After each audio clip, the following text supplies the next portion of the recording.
You're a bad man. World needs bad men. We keep the other bad men from the door. Some things are a matter of duty.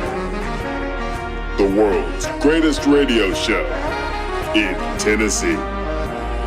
That doesn't sound right, but I don't know enough to dispute. I was about to take advice from a clown who dives headfirst into the shallow end of the pool. It's Talk Sports with John Reed and Cody McClure. If it is to be said, so it be, so it is. So it is. So it is.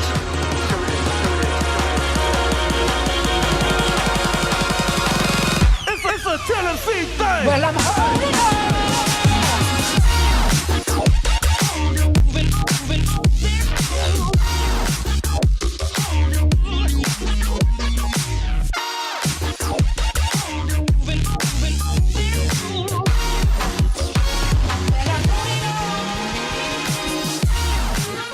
Back in the booth, back on the airwaves, coming at you live from the White Claw Hard Seltzer Studios. John Reed, no Cody McClure, he's out sick. Sam Beard, Bad News Bubba, and 3 hours of my boy, intern Maddie, who is back ready for the semester, fresh out of Miami. Brought some good weather with him. Winter freeze this weekend. But it's Friday. We hope you're having a good Friday. We'll try to get you to the weekend and get the table set for a pretty big Tennessee basketball game and NFL, AFC, NFC championship games. Should be a good show. Sam, top of the morning to you. Good morning. Doing pretty good. I watched a real messed up documentary last night. Okay. What'd you watch? The Alabama Solution. Don't know if I've heard of that one.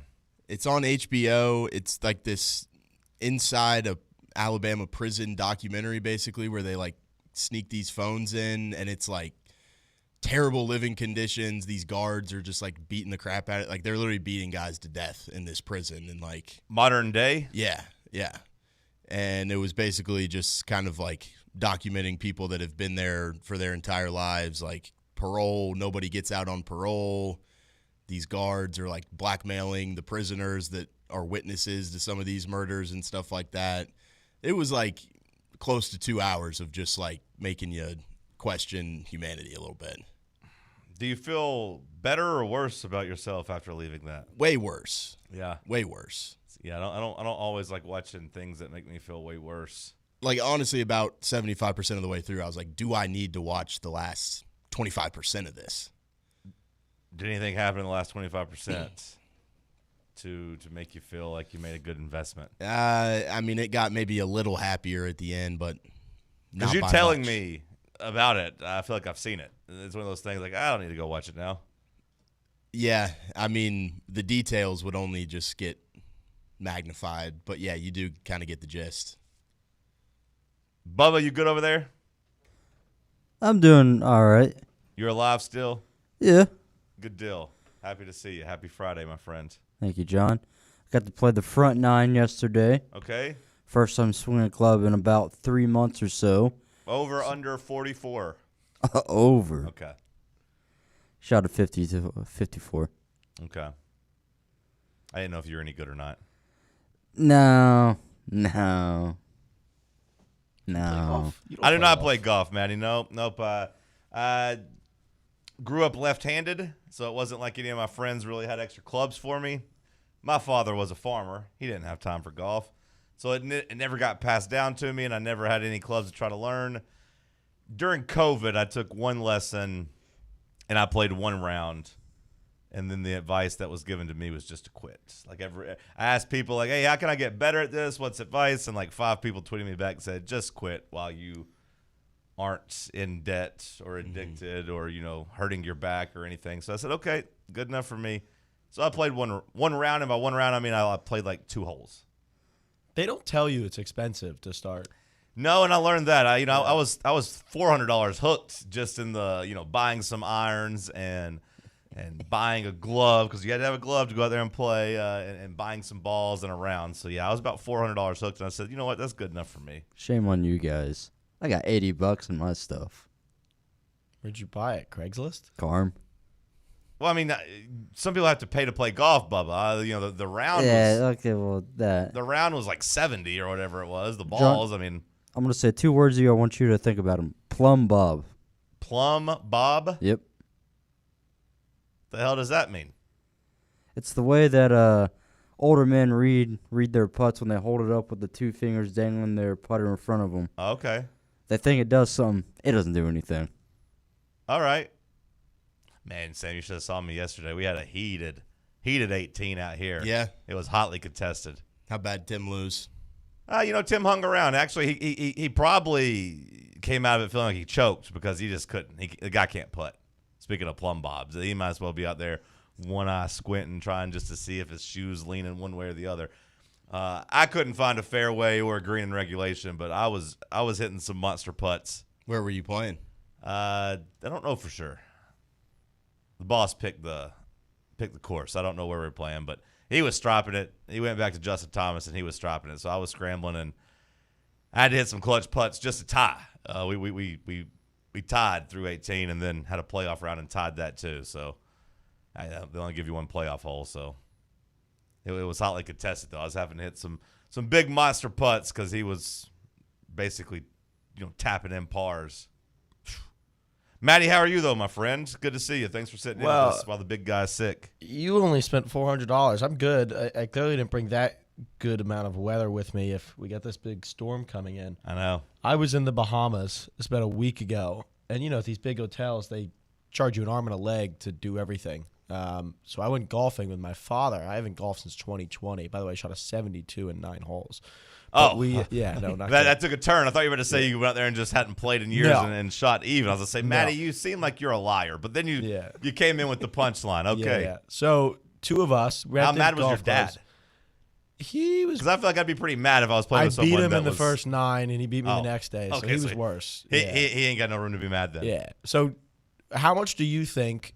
Just take a ballpark guess. 18 holes, round of golf, each of us, right? So 18 holes. We each have a bag because we didn't bring our clubs, so we each a bag for each of us. Golf cart fee, 1 glove, and a few sleeve of balls. What do you think it costs? And you're playing in Miami? In Bahamas, Nassau. Oh. I mean, $600? It was $1,079. Okay.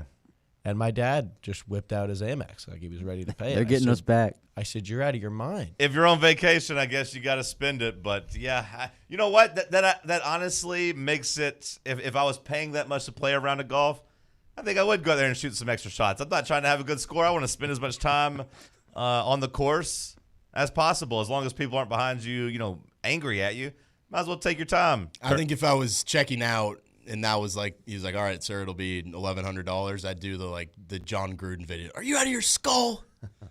I tell you what I did do. You'll appreciate this. I convinced the lady. Mind you, I'm wearing like a T-shirt and shorts because I didn't prepare it to play golf. I convinced the lady I was on the PGA Tour with Tennessee, like a amateur golfer on the Tennessee team, and she believed it. She bought it. And she looked up the roster. She's like, well, "You're not on here." I said, "Yeah, I guess they just haven't updated it yet. You know how these things work." And she goes, "Yeah, we'll give you the discounts." We went back the second day, and we got 50% off the both of us. Ended up being $400-something for 18 holes the next day. It was great. Couldn't believe it. Yeah, when you tell me all that stuff, I'm like, I'm good. I don't need to go golf. I get bored playing putt-putt. Like when we go play 18, and then sometimes it turns into 36 of putt-putt, and I'm like, after 30 minutes, I've had my fill. Just not meant for me. But damn it, I do love that video game in there. I do love that. So you watched the documentary. Bubba, what did you watch last night? Anything interesting? Got to watch some sheep. Had another pretty interesting dream. Okay. Got too rowdy at a high school basketball game. Got arrested. Ended up in Nashville. And then we had a farewell goodbye to our officer. So your dream, you go dream about getting rowdy at a high school basketball game? It was my friend. I'm like, I went to go use the bathroom. I saw him getting arrested. Some guy joined me next to the urinal. I thought that was weird. And then, boom, we're in like an old Crown Vic. He's taking the stairs down to an old Taco Bell. From there, hands up against the glass. Asked me to recite the alphabet backwards. Alphabet's on the door. Still couldn't do it. Next thing you know, Bridgestone's all I kept hearing. And then, yeah, it was like, guess I'm going to be back on Texas Avenue. And I said, oh, okay. So not only did you get too rowdy at a high school basketball game, there was also a little weird sexual tension in the bathroom. No, at the quite urinals. the opposite. In your dream, you still have somebody trying to creep up on you, and there's some weird sexual tension stuff. There's some underlying stuff going on in my life I need to figure out. I hear you. I feel you, big dog. What about you, Matt? Did you watch anything last night? I got to get back into Landman. I refuse to watch a show that hasn't come out for the entirety of the season because I don't like being on, like Hook every week in suspense until the next episode comes out. So I'm going to get back into Landman now that it's entirely out. Sam, do you feel the same way? Because that feels to me almost like a generational thing because I like the weekly episodic. It's a patience thing. I don't think I watch it like enough TV to really have a preference there because like when we were doing Let's Talk TV, like Severance, sure, I loved kind of being on a hook for a week. Where you had to sit and wait. Like, last night was Thursday, which means it's Traders Night, 9 o'clock, Traders hits, and I really enjoy watching that. And it was a banger of an episode. No spoilers if you haven't watched yet, but, a really good episode, really good roundtable. And there was a part of me, Maddie, that felt a little sad whenever they didn't have the next episode ready to go because they had been doing 3 at one time and they did 2 at one time. But now I think they're at the point where it's just every week. But I was a little sad, but I was also like, you know what? That's good. Let me think about it for a week. The shows like that don't even exist anymore.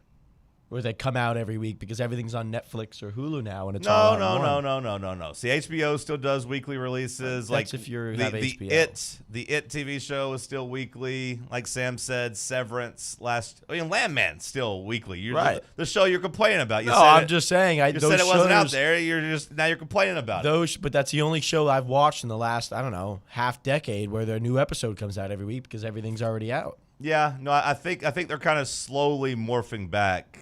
Because most of the streaming shows, the good ones do. They're taking over the world. I would say most of the streaming ones now have kind of gone back to, episodic releases. Even Stranger Things.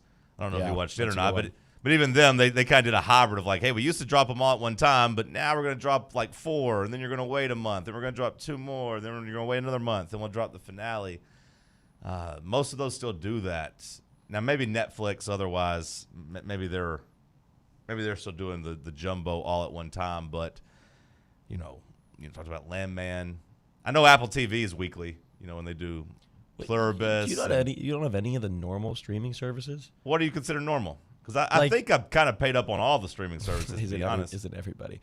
The top 3 are what? Netflix. Got it. Hulu. Got it. And what? Paramount at this point or Peacock? Got both of them anyway. So I have all. Do you use them? Because all I've heard is HBO and Apple TV. No, the problem, look, when it comes to TV, that's for the most part where I watch my TV. I'm not really watching anything on Hulu, except maybe The Bear from time to time, although I didn't even really watch the last season of The Bear. But they still dropped all theirs at one time. I was going to say they're kind of the exception. They're hey, just binge us and get it over with. But, I watch at least one thing on all the platforms. And then you got to have Amazon for the NFL. Now you got to have Amazon for the NBA, which I do say is nice. At least it's all on one spot. You got to have Peacock for the NBA. Got to have Peacock for my King of Queens rewatch. Can't you just watch it on YouTube TV? Which one? King of Queens? NBC, like Peacock, like the NBA or... No, some of them is just Peacock only. You can't watch this on NBC. You got to have the Peacock app. Now, there are some things where, like, if you do subscribe to cable, because on top of it all, Maddie, I pay $200 a month for cable, Spectrum. But I did realize that if you go on the website, they do give you a free subscription to some of these streaming services. So at least that helped the burden of cost a little bit. But no, one thing's on it. Take the NFL by itself, Maddie. As we're getting ready to see who's playing for the Super Bowl, you had to have Netflix, you had to have Amazon, you had to have Peacock. What else did you have to have? Just those 3 right there. That's a lot just for one league. Do you have like NBA League Pass or DirecTV or? Yeah, I will say one of the good things about these gambling apps though is that every now and then they'll give you a promo. So like, one actually gave me a promo for League Pass for free, so it wasn't like I paid for it, but I do have it. What do you just ballpark spend a month in streaming services. The more I talk about it, the higher it seems. That does not sound good. I mean, HBO, Amazon, Apple, and you get deals every now and then, Hulu. But I'd say between that and cable, 280, 280, 300. It's ridiculous. It is ridiculous, but that's what you have to do because like I said, I got something on each platform I want to watch. Now there are you times watch on Hulu. Hulu, I like Hulu because, A, my old lady likes watching like Housewives on Hulu, but B, sometimes there'll be movies on there I want to watch. And like I said, The Bear comes on there. Now I don't really watch The Bear, nonstop. Only Murders in the Building, I like that show too. Isn't that Martin Short? It is, although I haven't watched the latest season of that. He just won a Golden Globe, or did he lose? He was up for it. Yeah, I don't know if he won or not. I know the movies, but I'm not quite sure how the TV show shook out. But, and then all that we're watching last night, streaming, but then I got my phone up and I got YouTube TV watching Kim Caldwell and the girls, little Lady Vols action. There you go. That's where my sports mind was last night.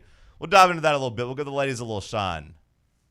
We'll talk some men's basketball after that.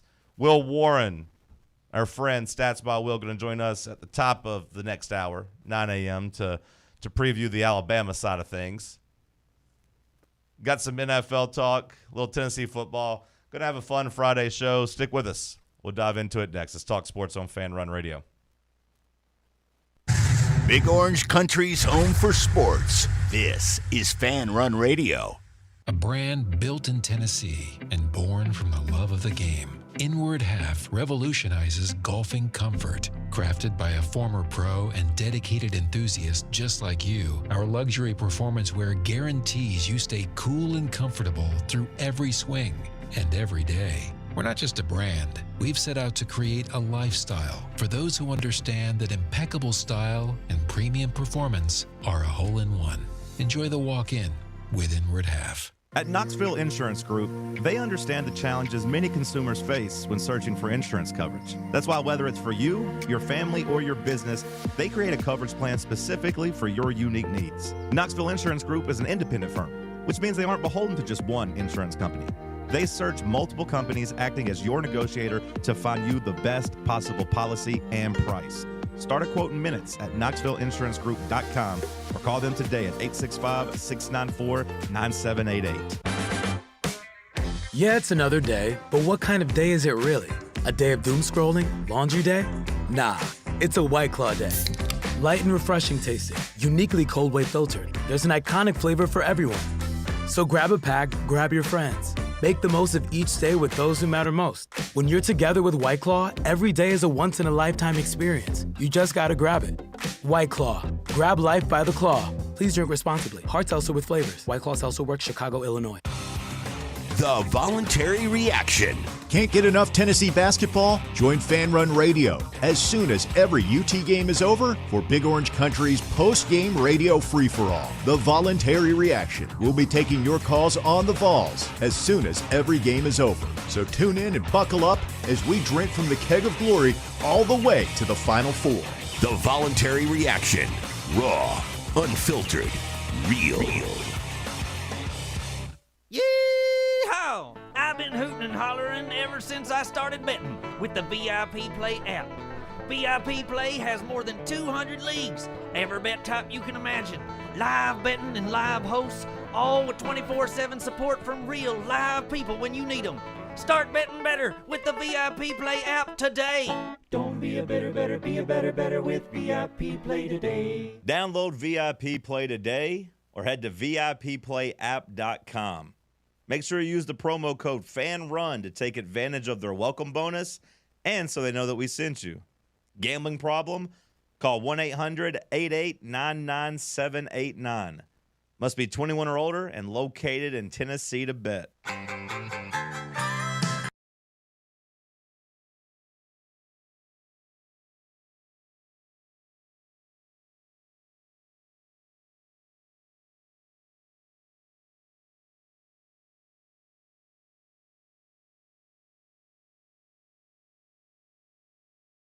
Oh, it is. Finally Friday.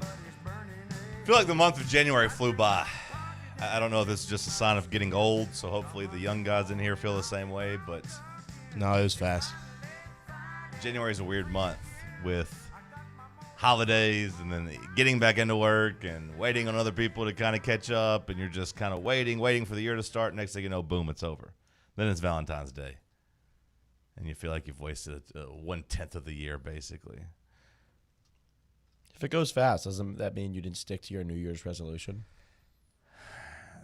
You know, I have had a hard time getting started with my resolutions the first couple of years. I've done some things, but not enough. But getting to a slow start, Maddie, doesn't mean you have to punt the whole year. I don't have to wait a whole year. I'm going to lock in and get started this weekend. I've done some stuff this week, but still, the cold might make it tough. But time for a little sprint, into the warmer weather. Oh, you're running? No. Oh. No. That was metaphorically. That would have. I mean, I might get a mile in here and there, but no, my resolution is not to be a runner. I feel like my knees is too late for that. I don't want to go out there and just get hurt. But no, just a sprint to try to improving life, improving things. You wouldn't run a 5K?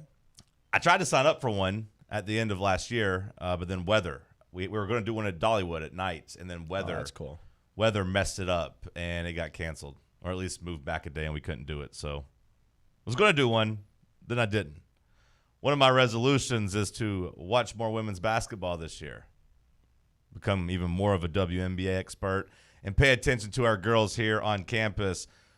Last night was another big win for Kim Caldwell, and now officially I think we can kind of drop our concerns, because 2 months ago, month and a half ago, it didn't look pretty for them. But hey, shout out to the ladies. Good for them. That was a nice win last night. It was ugly. They're not playing beautiful basketball by any means, but I want to talk about her just because I do think she deserves a shout out for being able to be flexible and versatile and not a one-trick pony. It looked like when she got here, it was like, hey, we're going to play my system, press, 3 points, 3 points, 3 points. 5 people in, 5 people out. This team wasn't meant for that. This team was not going to be successful doing that. And she kind of adapted and changed her philosophy. And, they're undefeated in SEC play and should be back in the top 15. And I think that deserves a shout out. On top of that, I mean, I remember asking her when she first got here about the recruiting class and how different she expected the recruiting to be from Marshall to now a big SEC historic program. What she's done in a year and a half, I mean, depending on where you looked at the beginning of the year, she could have had the best recruiting class in women's basketball. That part of it, to me, not only that, but you get enough talent that you can play this year on the floor. I mean, look at Mia last. She was outstanding. Yeah, no, that's a good point by you. Is the freshman definitely stepping up, which is also nice to see. You can. I will say both the men's and women's basketball teams, I do think, nailed their freshman classes. Now, you can argue, and we have, and Lord knows the internet has, about how good Nate Ament's been. But I don't think you could say that he's been a bad freshman basketball player by any means. He's still been really good. Has he been 5-star, top 5 NBA draft pick? No. But to me, he's been a really, really good college basketball freshman. Not Cam Boozer, not Darren Peterson, not those guys, but I still think he's been really, really good. 2 reallys? 2 reallys too many? Yeah, definitely. Sam, 2 reallys too many for Nate Ament? 1.5. Okay. Really, really good. Really, real good. I mean, I think, again, Maddie, if you're looking at thinking you were going to get a Cam Boozer and thinking you were going to get a top 5 star, then yeah, you would be disappointed. But, we talked about the metrics yesterday and a graph I saw that kind of had him charted as the 20th best defensive player in the country.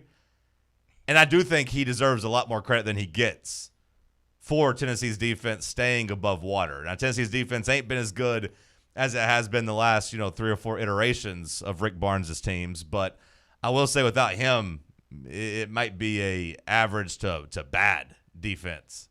No, when they guard man-to-man, he's got great positional size. For his position, his ability to guard his position is one of the best in college basketball. But with Rick Barnes' defense, they have to play rotational basketball a lot, especially when Okpara's out of the game and they have to rotate because you have guys like in there like Jalen Carey who are smaller, and he's normally the last person on rotations. He's normally late. And that's not his fault. He's smaller, but he's, lengthier. Is that a word? Lengthier? Yeah. Longer works for me, but either Longer. one, people know what you mean when they say lengthier. He's and longer. you're asking the wrong guy. My words, I just kind of make some up, names. It's fun. I wouldn't use two relays. The guy's talent is there. He needs to hit the weight room. We know how good he can be offensively, but so much of his issues is not what he can or can't do. It's his ability not to. He chooses not to be aggressive. He chooses not to take the shots. And that's clearly what has angered UT fans, because the skill set and the raw talent is there, and that's evident just by looking at his size and his ability to shoot the ball, his ability to get to his spots and fade away and score. But it just seems like sometimes he chooses not to, and that's a matter of immaturity. That's a matter of freshman basketball. But you have Rick Barnes as your head coach. At some point, you got to let the hammer take care of itself and, just let Nate hear it, because I think sometimes he coddles him a little bit too much. I do think at the beginning of the year he was going out of his way to compliment him and coddle, is the negative version of that. If you want to say that he was treating him a little special, I do kind of agree. But I do think it was because he was trying to unlock in him how special he could actually be. I think you're being a little too hard on Nate just because, he's averaging 19 points his last 3 games. I do think the offense is coming around a bit.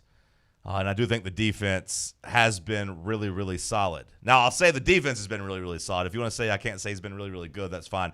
But I do think the defense that he plays, and you talk about him having to, kind of rotate over. If Okpara's not out there, he is your rim protector. Sure. And he's had a couple big blocks. The A&M game, he had the big block in double overtime. I do think he has done some really good rim protection for you.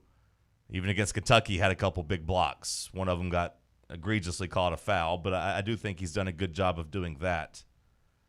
And the offense, to me, is coming along. The three-point shooting has got a ways to go, even just for him taking threes. I don't want to see a game of him just shooting the ball twice from the perimeter. Yep. Four to me is kind of the threshold. Like, I need you to shoot at least 4 threes a game. If I'm Rick Barnes, I need you to help us stretch the floor. But I like what I've seen from him offensively. But you take him aside. Henderson has shown flashes. Yeah. Dwayne Brown has shown to be already kind of a solid rotational SEC player. And I think with, Evans, I think you see that another freshman that looks like a good program guy. So I do think Rick Barnes did a good job with his freshman class. We can argue about Ament. He's, of course, the face of it. But the other guys do seem like all of them can play at this level. And then you look at Kim last night. They were shorthanded again. Talasia Cooper did not have a good game. She was, 3 of 15? And you survived because one of your really super talented freshmen, one of your 5-stars, came out and played like a 5-star. That Mia Paldo girl, she is a baller. And it was cool. It looked like the Thompson Bowling Arena at Food City Center was rocking a little bit, for Lady Vol standards. And by that I mean there were people in the upper deck. There were people in the upper deck, and people were cheering. And it was a fun game, and it was an ugly game. But Tennessee won, and like I said, improved to a perfect 6-0 in the SEC. And I think that deserves a shout-out because it didn't look like they were headed there. It looked like we were going to have awkward conversations about Kim Caldwell. That's how I felt after watching them for a month of basketball. I was like, man, Danny White, this was your big hire. If you look at it from a macro level, right? Like this was only kind of the only hire that Danny White could put his full stamp on of hey, we had a chance to go make a hire. We were in a pretty good place as a program. This is my hire. Now, I know he hired Josh Heupel, Yeah, but I was going to say that's personal ties to Danny. Well, White. there's personal ties, but there was also, I don't know if you remember, but there's also NCAA turmoil hanging over your head. Sure. You're also a little bit late in the game because you're making this hire in kind of mid-January, late January. It wasn't like you had your pick of the litter and had a real search. It was kind of like, hey, we got to put something together. try to talk to a couple candidates, and then, I'm going to go hire the guy I'm familiar with at UCF. And I think Josh Heupel's been a good hire. But, again, it wasn't one that he necessarily had his pick of the litter on. Lady Vol basketball brand is big. I don't think, the last coach left it in the best spot, but it wasn't like you were in turmoil. So he was able to go out and identify a coach and interview and hire, and he chose Kim Caldwell. So that's kind of Danny, to me, his first big hire. And, again, a month into the season, I thought, man, this is going to be awkward if they are bad this year.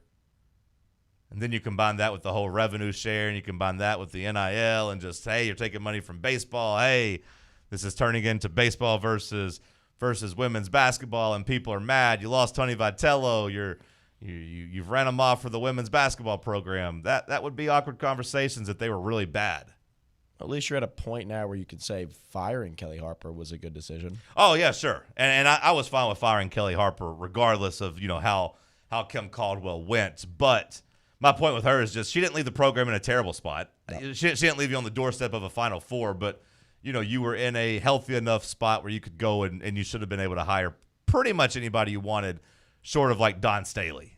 Give him credit. He went out, he did the scouting, he found the right person. From Marshall, nonetheless. Well, right now it does feel like you have a really good basketball coach. Yeah. But after you got blown out by Louisville, it felt like you might have somebody that only can play one gimmick style of basketball.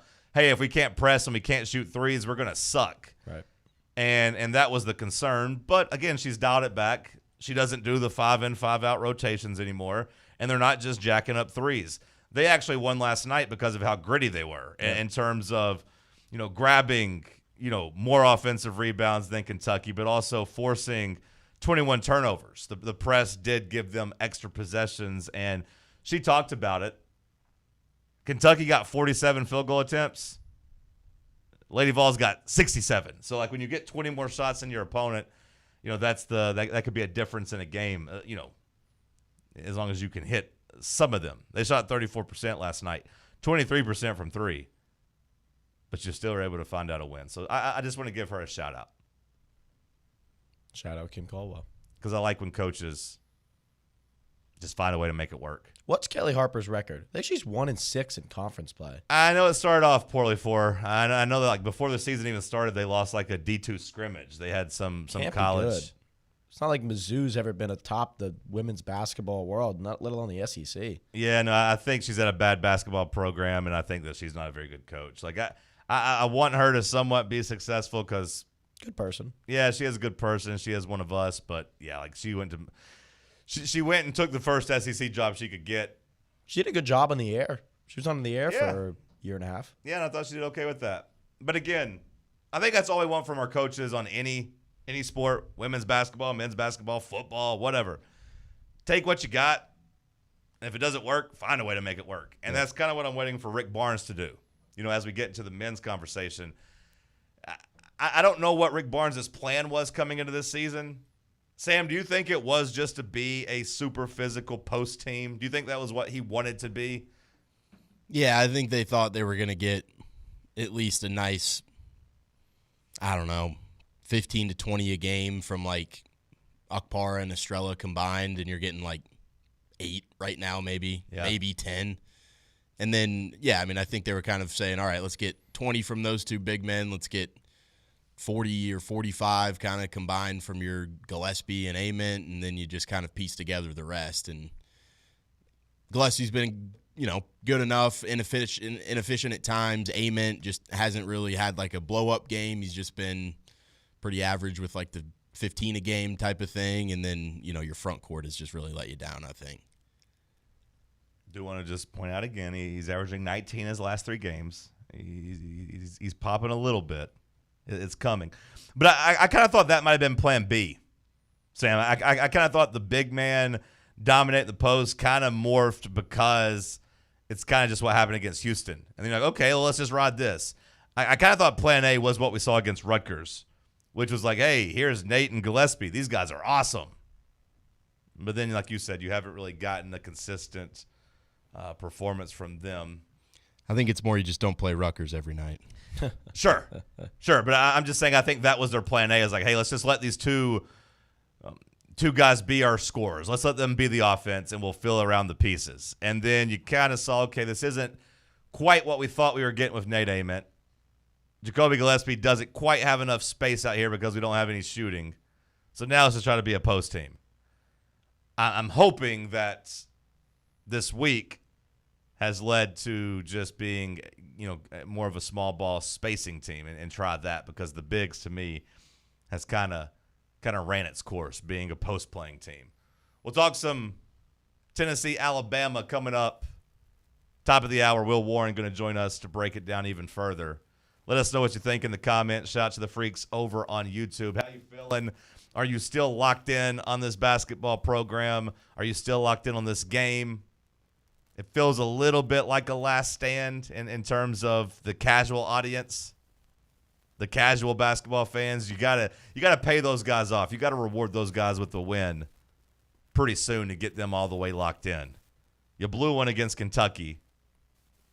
Now you got to get one done against Alabama. We'll talk about it next. Stick with us. Can't get enough Fan Run Radio? Download the free Fan Run app and take the best Tennessee sports conversations with you wherever you go. At Knoxville Smiles, we're bringing the future of modern dental care to East Tennessee today. All of the scraping and polishing with the gritty stuff, that will soon be ancient history. At Knoxville Smiles, the future is here now with guided biofilm therapy. Using a gentle erythritol powder mixed with air and warm water, our hygienists can clean your teeth better than ever without all the poking and scraping. Visit KnoxvilleSmiles.com to find out more, or just call us at 865-539-1776. Don't you wish your life came with a warning app? Stop. That dog does not want to be petted. A heads up before something bad happens. You should not send that text. Uh-oh. Life doesn't always give you time to change the outcome, but prediabetes does. With early diagnosis and a few healthy changes, you can reverse prediabetes and prevent or delay type 2 diabetes. To learn your risk, take the 1-minute test today at doihaveprediabetes.org. Brought to you by the Ad Council and its prediabetes awareness partners. Hey Knoxville! Surfside iced tea and vodka made with real brewed tea is only 100 calories, 2 grams of sugar with no bubbles and no troubles. That's right, zero carbonation, so it's easy to sip and enjoy. Headed to a game day or party at a friend's house? Bring an iced tea or lemonade variety pack from Surfside, or try their green tea and new raspberry tea vodka. Find the can with the sunset stripes this season. Surfside iced tea and vodka, sold at bars, restaurants, and stores near you. Surfside iced tea and vodka, sunshine in a can. Must be 21 or older. Enjoy responsibly. Hit the highway on the Vegas worm, fool.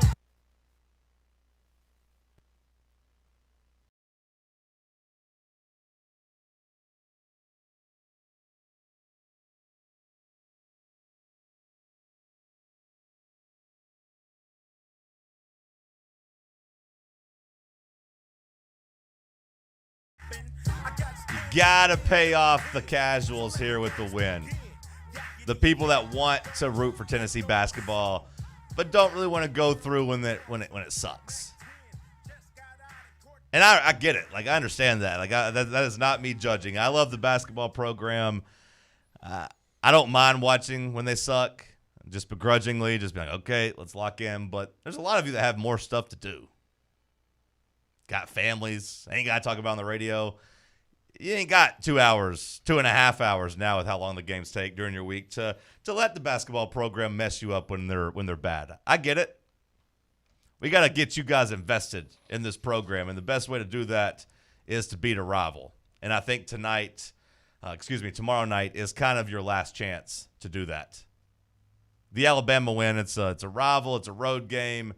It'll be, prime time right there, 8:30. We'll be at Barley's watching it. If you want to come watch it with some friends, hang out with us in the old city, weather permitting. But Tennessee, Alabama's huge. It's huge. Sam, are you still confident? Because you've been carrying me this week with your confidence that Tennessee was going to take care of Alabama.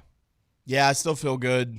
I mean, say what you want about this team, but I do just think over the course of Rick Barnes' career, there's just a lot of – there have been a couple kind of back against the wall spots where it feels like there's not a lot of confidence with the fan base around the team. Just doesn't feel like the team's really playing their best basketball, and then they kind of go out there and they say, all right, this is one that, you kind of get back on the right path.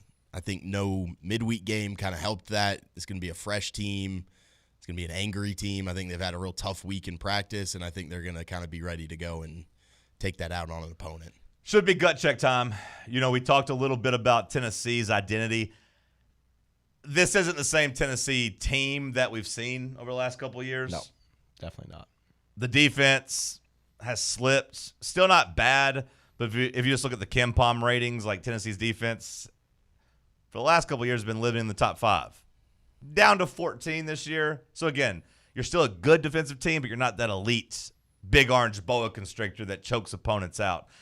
On the flip side, though, when I look at Alabama, seems to me like they're pretty much the same, at least from a profile standpoint. They're the second best offensive team in the country. They are the 65th best defensive team in the country. Well, the thing with Alabama, and you kind of saw it as the big problem in the Kentucky game, is they don't work so late into the shot clock. They get into their actions early. They have a really good half-court offense, but most importantly, they speed up their offense. They play with pace, something that actually favors Tennessee because they're really good in their transition defense, believe it or not, because they have the versatility to do so. But so much of what Tennessee's issues have been this season, you're going to see it in the Alabama game.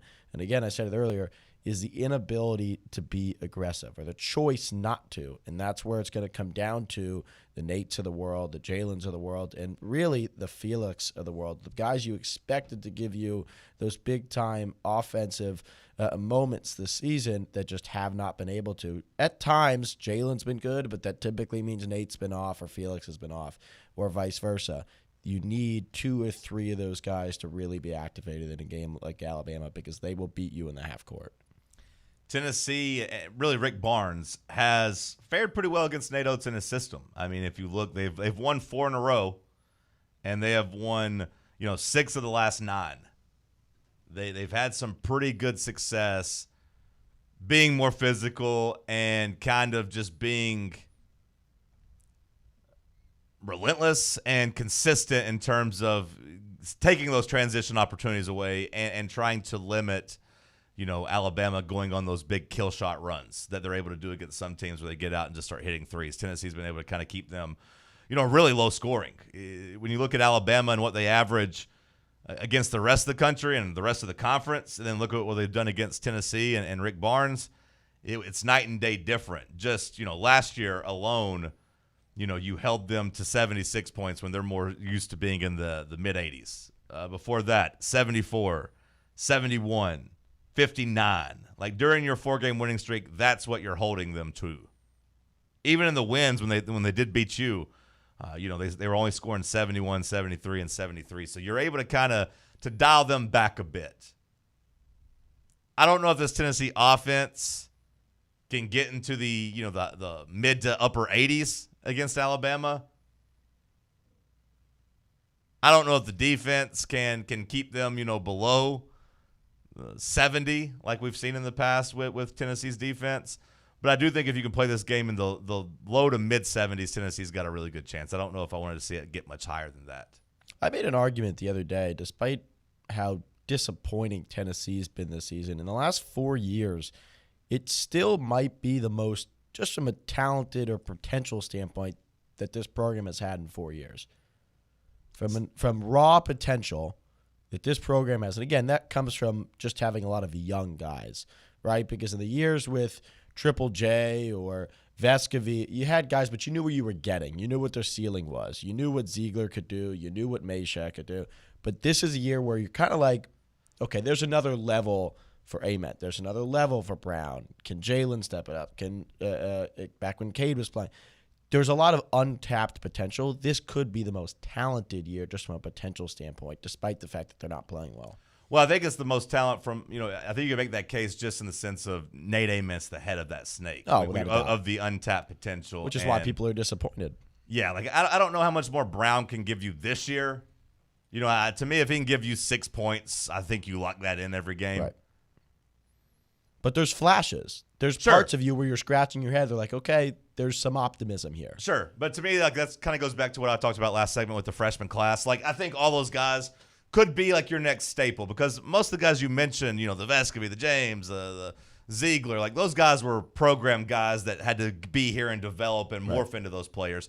I do think when I look at this freshman class, Brown, Henderson, Evans, like, I hope that those guys are, staples moving forward and kind of help keep your culture and keep what kind of separates you from other programs where you do still get the 3- and 4-year guys. I hope that works out. But for this year, to me, it's about Gillespie and it's about Ament and whether or not you can find some points from your bigs that's supposed to be out there to give you points. David writes in on the chat. Again, shout out to all the freaks watching on YouTube, saying that Estrella, Akpara, Carey, and Brown should combine for 30 to 40 points every game. I mean, that's a big ask. It's a big ask. It's a big ask to tell me that they should average 40, but I understand what you're saying. Like, there's 4 guys there. You would hope that 4 guys between 4 of them could get you to 35 to 40 points. I don't disagree, but when I look at that, I have trouble getting there in my head because when I get there, I see Akpara. Okay, like I think all of us would lock in 10 points tomorrow from Akpara if we said it, right? If I say, hey, Sam, you can get 10 points from Felix. You locking that in or are you rolling the dice? Yeah. I think you're 100% smashing the deal button. Bubba, who knows what the hell Bubba's going to say? How many lobs does he get in this? He's got to find his – I'm not going to tell you how he gets them, but, like, between lobs, between putbacks, between fouls, like if I told you he found 10 points, I would assume you smashed the lock button. Yeah. But that's the issue, isn't it? That's what we knew he could do last year, were the lobs and the second chance points and the plays out of broken down plays. You just have to dump it in the paint and you need to find different ways to score because the half-court offense isn't working. What happened to the optimism at the beginning of the year where it was like, okay, we can run actions for Akpara. We can put him in different actions and different sets where we can use him in our offensive sets as a half-court player like you would a Gillespie, like you would a Nate. 10 points should be so easy for him. Like, you would think. 2 lobs a game, go get an offensive rebound, get a putback, give me 2 free throws. Yeah. Like, give me a couple free trips to the free throw line. That's 10 to 12. Throws. I mean, it's so easy. Well, especially, because what Matty's talking about at the beginning of the year, when you were running some corner 3 action for Akpara and he's shooting top of the key threes and he's trying to shoot some mid-range jumpers, that feels like it's gone. That feels like the offseason workout has worn off and you're kind of back to like, I don't really want you shooting those in the game. And quite frankly, I'm not blaming Barnes. Akpara came out and shot those. Was that against Florida? Was that against Florida or Arkansas or maybe it was Texas? It was one of the early SEC games where he shot a top of the key 3 within like 2 minutes of game time. And then later was shooting a mid-range jumper when like the game was kind of slipping away from you in the first half and they were going on a bit of a run. And I said, okay, enough of that. I don't want to see Akpara shooting jumpers anymore. I don't want to see that. But like I said, if I tell you he gives you 10 points, I think you're all locking that in. I already said I would lock in 6 points from Brown. Yeah. There's 16. That means you got to find 21 points from Estrella and Carey. You'll get, let's say you get 12 from Carey. So that 12 leaves you missed with layups at the bottom of the rim? Yeah, or? it's up at the, layup, miss it, put back, miss it, layup. Doesn't matter as long as he gets his rebound. Now to me, this is where, like, Felix getting 10 points, I don't really care how, because I don't think he's aggressive enough to where if I tell you Felix gets 10 points and you lock it in, I don't think you look at the box score and see that he took 13 shots to get there, 14 shots to get there. Carey's a different story. If you tell me to lock in 12 points for him, I don't know if I want to do that because you saw that just in the last game against Kentucky. That was him shooting the ball 12 times and going 3 of 12 from the field. I don't like when our offense is Jalen Carey in the post because I don't think he's very efficient down there. Now, like Bubba certainly said, been the biggest surprise this year, that's for sure. Oh, sure. And like he's had his moments. He's had his moments for sure in terms of being able to be a scoring punch. I give him credit for being able to do that sometimes. At that size. But to me, I don't want that to be plan A, plan B, or plan C. So if you tell me to lock in those points, I mean, he scored what? I mean, what did he score the last game against Kentucky? He had 6 points. Okay, so the 6 points on 3 of 12 shooting, that was really bad. Maybe if it would have been 12 points, you win the game. Maybe if I would have locked that in, he made a couple of those layups, would have been okay. And then Estrella, like, to me, the question with Estrella to me isn't his scoring; it's whether or not he can stay on the court. And by stay on the court, I don't mean foul trouble. I just mean, well, A, injuries, because I do think every time he does start playing well, he gets hurt. Yep. But B, can he stay on the court by playing defense and giving you effort? Because that's been his problem, is that he hasn't earned Rick Barnes' trust. He doesn't get enough minutes because he can't defend. He can't rotate. Yeah, or at least he's not defending. I won't say he can't defend, but he's not defending. Like, if you look back, 4 of your last 5 games, 10 minutes, 10 minutes, 9 minutes, 9 minutes. He did have 18 against Texas, but against Arkansas, 10 minutes. Against Florida, 10 minutes. Against A&M, double overtime, by the way. So there's 50 minutes to go around there. He played 9. Against Kentucky, he played 9. So, like, can he be on the court, Matty, long enough to score? That's a question. Well, you'd think when Cade went down, he'd get more minutes. That would open up the door. But, some guys are just not able to guard multiple positions, but they're really good at guarding their size, their position. And that's something Carey's very good at. That's something Okpara's very good at. And something Estrella's good at. But when you have 3 of those guys on the court at the same time, that leaves you, number one, with the inability to switch, which leaves you stranded to either guard man-to-man or have to go into a zone, which leaves you the option of giving up more threes, something Alabama does really well, which could be an issue tomorrow. But 2, as it pertains to Estrella, his inability to move without the ball. He sits there. He sits in the paint. He sits in the short corner. And that's been the big issue when it comes to his scoring, because there's no aggression. There's no actions run for him. And most importantly, what Okpara does and what Carey does to get his points is not what Estrella does. He's not getting offensive rebounds, and when he does, he's kicking it out, which you can say in some cases might be best option. But it's not how you generate points in a team against Alabama when you need possession after possession. I just feel like our 4 bigs don't mesh well. They don't. Like certainly not on the floor together. Yeah, like Cade Phillips, maybe I owe him an apology, because I do think that if you would have given me the option of the 5 bigs we had, which one was maybe the most expendable, I would have probably said him. There's versatility. He can switch. He can guard multiple positions. Yep, and he is, a ball of energy out there. He Without is a a doubt. kind of a gritty guy, so I think I might owe him an apology, because now when I'm left with the 4 bigs we have, I don't think Brown and Okpara fit together. No. Neither guy has any type of jump shots. No. Both guys need to be the ones kind of setting the screen and rolling. So whenever you have, you're talking about Estrella being on the court. When he's out there with Okpara, he's not the one setting the screens. He's the one kind of sitting out there just kind of waiting, not doing anything. With Carey Carey's only been a factor. The only thing Carey does well on the court for me is get offensive rebounds and, he can score in the post on straight post-ups. But, how many times do you have to feed him to make that worthwhile? And what does it do to the rest of your offense? So, to me, that's not even a good weapon at times. They don't seem like that any of them mesh. Now, Estrella, what's been the most disappointing thing to me, and we'll talk about it more with Will Warren because he's beating the Estrella drum, but Estrella, he was supposed to be the one that gave you a little offensive freedom. And by that, I mean he was the one that I looked at of the 4 of the 5 guys, if you include Phillips.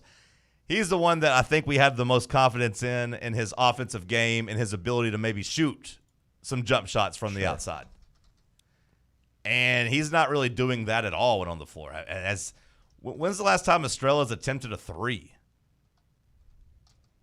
Does he have more 3-point attempts than Felix Okpara on the season? Because I don't feel like he does. I'd be willing to bet that that's probably a Rick Barnes red light, That stuff gets figured out before the season. It gets evaluated during the season. And as the season goes on, players get the green light, they get the red light, and in some cases they get the yellow light. But with all due respect, if Felix Okpara is getting to shoot some threes, I imagine JP's got a chance to shoot 1 or 2 from there. But yeah, he shot 2 in SEC play so far. He's had 7 on the year. 7 on the year, so that's probably maybe 1 or 2 more than Okpara. Okpara has 9. Yeah. Oh, okay.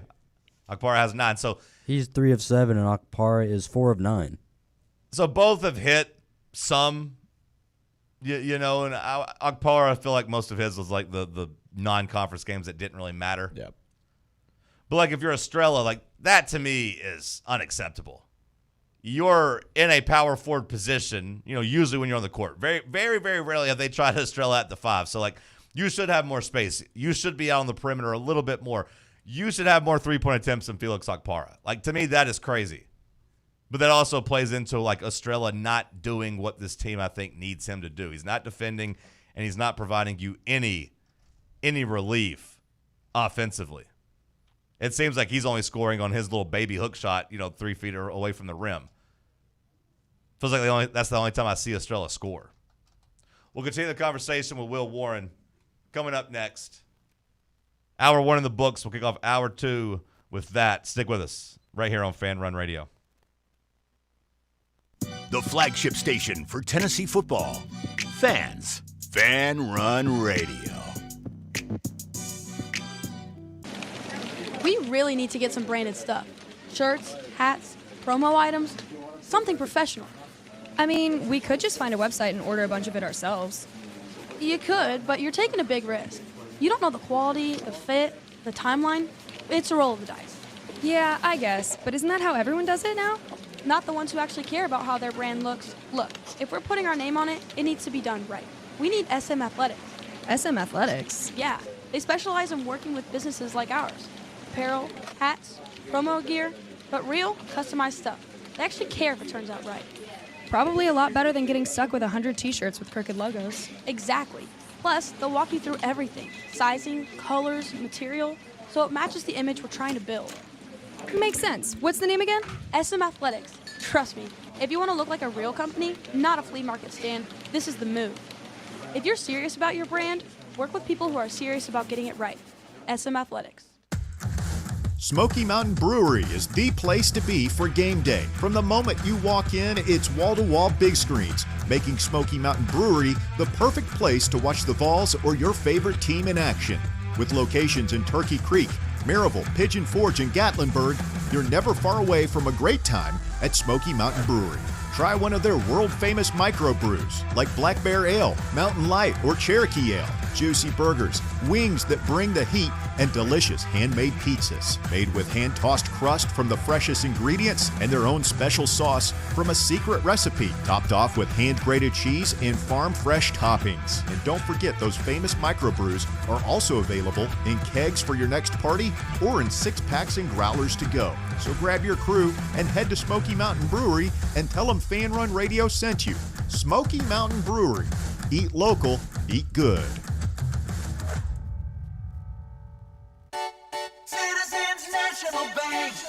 Life is more fun with a Good Life checking account from Citizens National Bank, offering extra benefits including bank travel. This September, experience the perfect fall getaway on the New England Rails and Sails Tour, or join CNB in October to chase the Northern Lights in Iceland. Get in on the fun by calling 865-429-7935. Citizens National Bank. Banking never felt so good.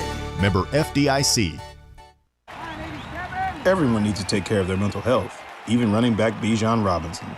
When I'm on the field and feeling the pressure, I usually just take a deep breath. When I'm just breathing and seeing what's in front of me, everything just slows down. It just makes me feel great before I run the play. Just like Bijan, we all need a strong mental game on and off the field. Make a game plan for your mental health at loveyourmindplaybook.org. Love your mind. Brought to you by the Huntsman Mental Health Foundation, the Arthur M. Blank Family Foundation, and the Ad Council. You're listening to FM 105.7 and AM 1340, WKGN Knoxville, and W289CU Knoxville, Fan Run Radio. A brand built in Tennessee and born from the love of the game. Inward Half revolutionizes golfing comfort. Crafted by a former pro and dedicated enthusiast just like you, our luxury performance wear guarantees you stay cool and comfortable through every swing and every day. We're not just a brand. We've set out to create a lifestyle for those who understand that impeccable style and premium performance are a hole-in-one. Enjoy the walk-in with Inward Half.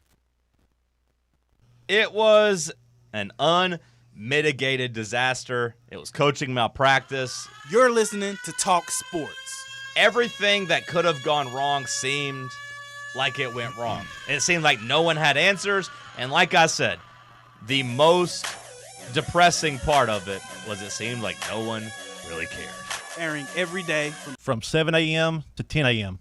And to me, this is one of those things. It's like, I don't know if he should be fired, but if he was a fireman, I feel like he just brought gasoline to the blaze instead of a water hose. If he was a nurse, it's like he just pulled the plug on a healthy patient. If he was a waiter, he just peed in the kid's lemonade. You get the point. You compare it to other occupations. I mean, not saying he should be fired, but this is a pretty bad offense. On 1340 WKGN. I feel like if you pulled the plug on a healthy patient, they would just live.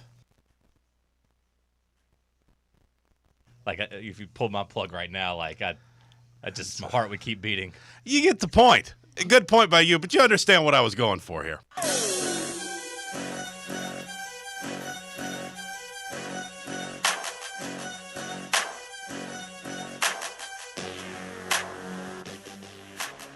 Hour number 2 kicking off here in the White Claw Hard Seltzer Studios. I want to remind you that the Drive will be out live at the Casual Pint in Lenoir City for their grand opening today from 3 to 6, just right there off of Highway 321. Go by and see Russell and Bear and Bob and enjoy the grand opening of the Casual Pint.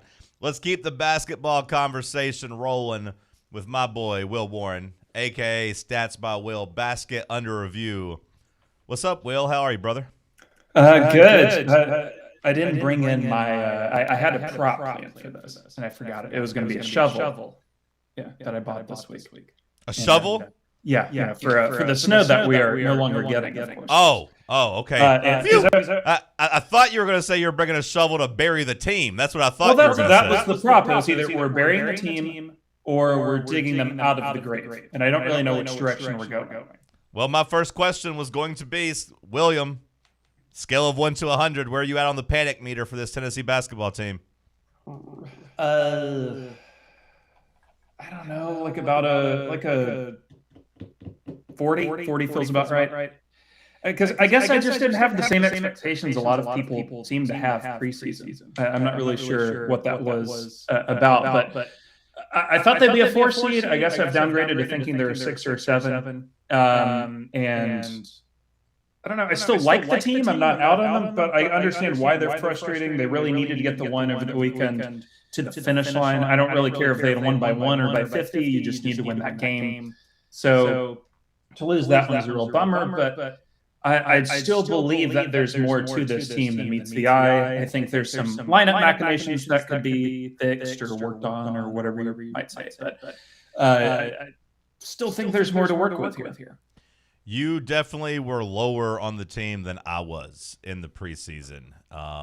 Not so much that I thought we'd be much better than a 4 seed, but I do think I entertained the idea of a 3 or, if everything went right, a 2 seed. But I was just higher on Gillespie and Ament and hoping that would be enough to carry you. That hasn't been the case. And we were just having a conversation about the bigs. It feels like the bigs, just none of them really mesh and fit together properly. Like, is there a 2-man tandem of, Tennessee's 4 remaining bigs that you view as the most impactful, most effective? Because I don't love the way Brown and Brown and Felix fit together, and I don't really love the way that Carey and Estrella fit together, especially defensively. What's the 2-man combo that Tennessee should be using the most often there? See, I agree. I think that they could. What's frustrating about the roster construction is, I've seen a couple of comments last couple of weeks. What if Cade Phillips is healthy? What if he was back? Well, I think it would just make the rotation worse because then you have to deal with a 5th big instead of just 4. But I would like to see the Brown, Okpara, Cabo broken up. Okpara has been the single most disappointing player on this roster to me this year. Just expected more, to be honest. I thought he'd be a better defender than he's been. I think he's been fine, but he's not been the all-world shot blocker I was hoping for. He's definitely been a huge bummer offensively. I would like to see, and continue to be confused why I don't see more, JP Estrella on the court. I understand, there's some physicality concerns, some defensive concerns there. But at this point, I don't understand why you continue to start out Parra over him, for example. I don't understand why he seems to be fourth in the pecking order behind Dwayne Brown, who I like fine, but clearly is not ready at the level that he needs to be ready. I guess if I were to ask for a starting five or a starting front court pairing, I would prefer Amet and Estrella as the 4 and the 5, and then you generate another whoever in the backcourt to deal with it. I do like Evans for the record. I think I would be okay with him starting if need be. But I don't know. We're just kind of this boils back to some concerns I had in July when they were building this roster. I didn't quite understand. I understood missing on Rodney Rice. I understood missing on Isaac Neely. Whatever, he got out there. But at that point, I would have gone let's plunder the mid-major ranks. Find a guy who's a 2 guard, 3 like a 3 something to shove Amen up to the 4 where he naturally belongs. That's where I think this season, may not be meeting what it could have meant.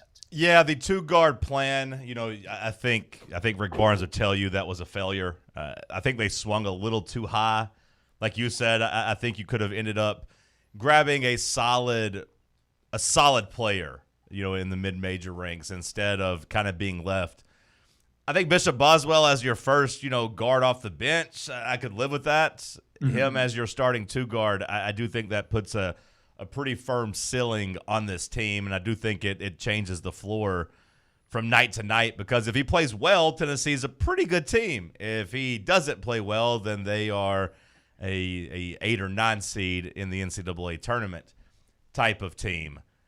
I don't know if Barnes just thought he was going to get a discount on Rodney Rice because he was boys with Jacoby Gillespie. I don't know if they just severely, underestimated that market. I don't know if they thought they had McNeely in the bag from Virginia. I don't know. But whatever happened at the 2 guard was a failure. And I do think that has hurt the team more than anything else. But when talking about Rick Barnes, Will, how would you grade his coaching so far through this, month?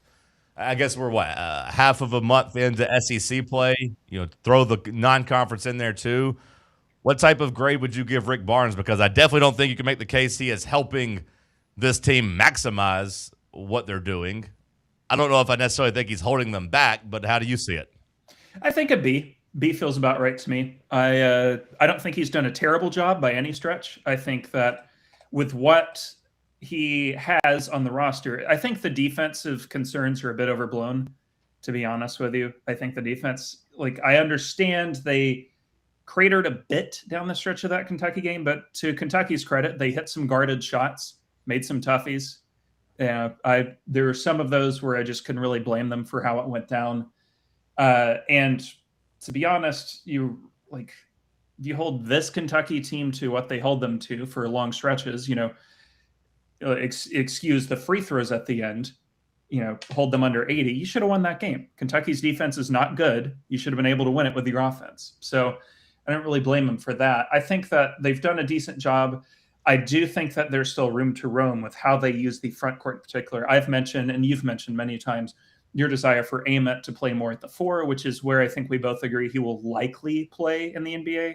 Maybe he's more, I don't know. I guess he's kind of a combo 3-4. It depends. At this point, I understand Nate maybe didn't want to go down there and get beat up, leading into the draft and have that extra toll, on his body. But Will, it feels at this point like he needs to do it for his draft stock because it is plummeting. He needs to get out there and show that he can play the 4 and show that he has more athleticism than he's shown so far. And I think that would help this basketball team in the immediate, and I think it would help his future and help him make more money in a month or so, or a couple months. Yeah, and I do think that it would harm Tennessee's rebounding a bit, which is kind of clearly their best attribute at this moment. But that being said, it would help the spacing offensively. I think of one play in particular from Saturday's game. I couldn't tell you the time on the clock or whatever, but Gillespie middle pick and roll, Akpar as the 5, setting the screen. Gillespie runs through it perfectly. Goes left initially, doubles back. It's a double rescreen, comes back. In past, with better bigs, that is a lob opportunity where the big clears the hell out of the way and lets Gillespie drive to the rim. Okpara rolls for a post. That closes down the driving lane entirely and sets up Gillespie either for a runner that is not as high a percentage as a layup, B, has to kick out of it because now the lob is gone. You don't have the lob because Okpara is not looking for it. He's set up. I don't know if that's a coaching thing or what, but I do believe that if you have an Estrella setting that pick or honestly an Amit, I would like to see a little more of that as a pick and roll. Yeah. That adds to, more of what the offense could be. I think that it, accentuates your ceiling a little bit. I think that what we're going to have to understand and deal with is that, one, Tennessee at season's end, no matter what happens the rest of the way, is going to have to make some roster decisions in the front court. Felix is going to be out of eligibility no matter what, but you're going to have four guys. You're going to have Brown, Phillips, Carey, and Estrella, all of whom at least have a year of eligibility. You are not keeping all four of those players in today's economy. At least one, if not two, of those guys are gone. Now, if it's my personal choice, I would prefer to keep Estrella and Carey. I don't think that's the way Tennessee will go. I think they'd like one defense first guy and one offense first guy. So, okay, maybe you keep Phillips. Of the remaining three, I would like to play JP the most because he's the only one that has a jumper anybody respects, and he is the one with the best chance at finishing those lobs and turning into like a true three-level threat for Tennessee. I would like to see more of him because with him at the 5, I do think the rest of the team maybe doesn't make perfect sense, but it makes sense in the way that like Kyle Alexander as a center made sense, if you follow where I'm going with here. Wasn't the most physical guy in the world, wasn't the greatest rim protector in the world, but he was a threat on the lob. He was, reliable enough as a post presence, could set a good pick, and had a decent jumper for what it was worth. I think that Tennessee can build around that, and, it wouldn't be perfect defensively, but you can make that work in a modern sense, the way that, a double Carey Okpara lineup or a double basically any big lineup doesn't really work with the way the guards and the wings are constructed.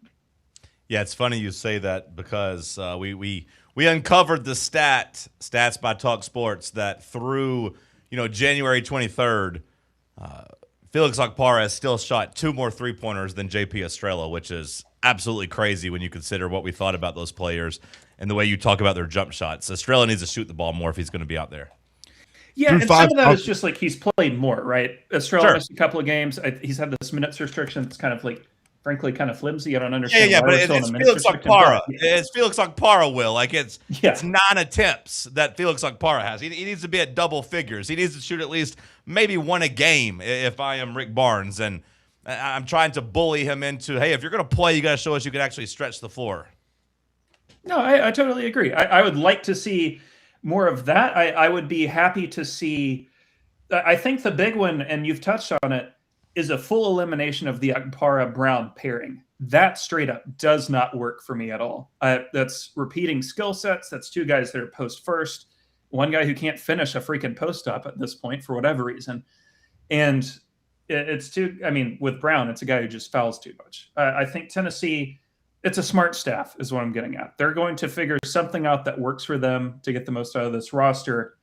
But they got to do it fast.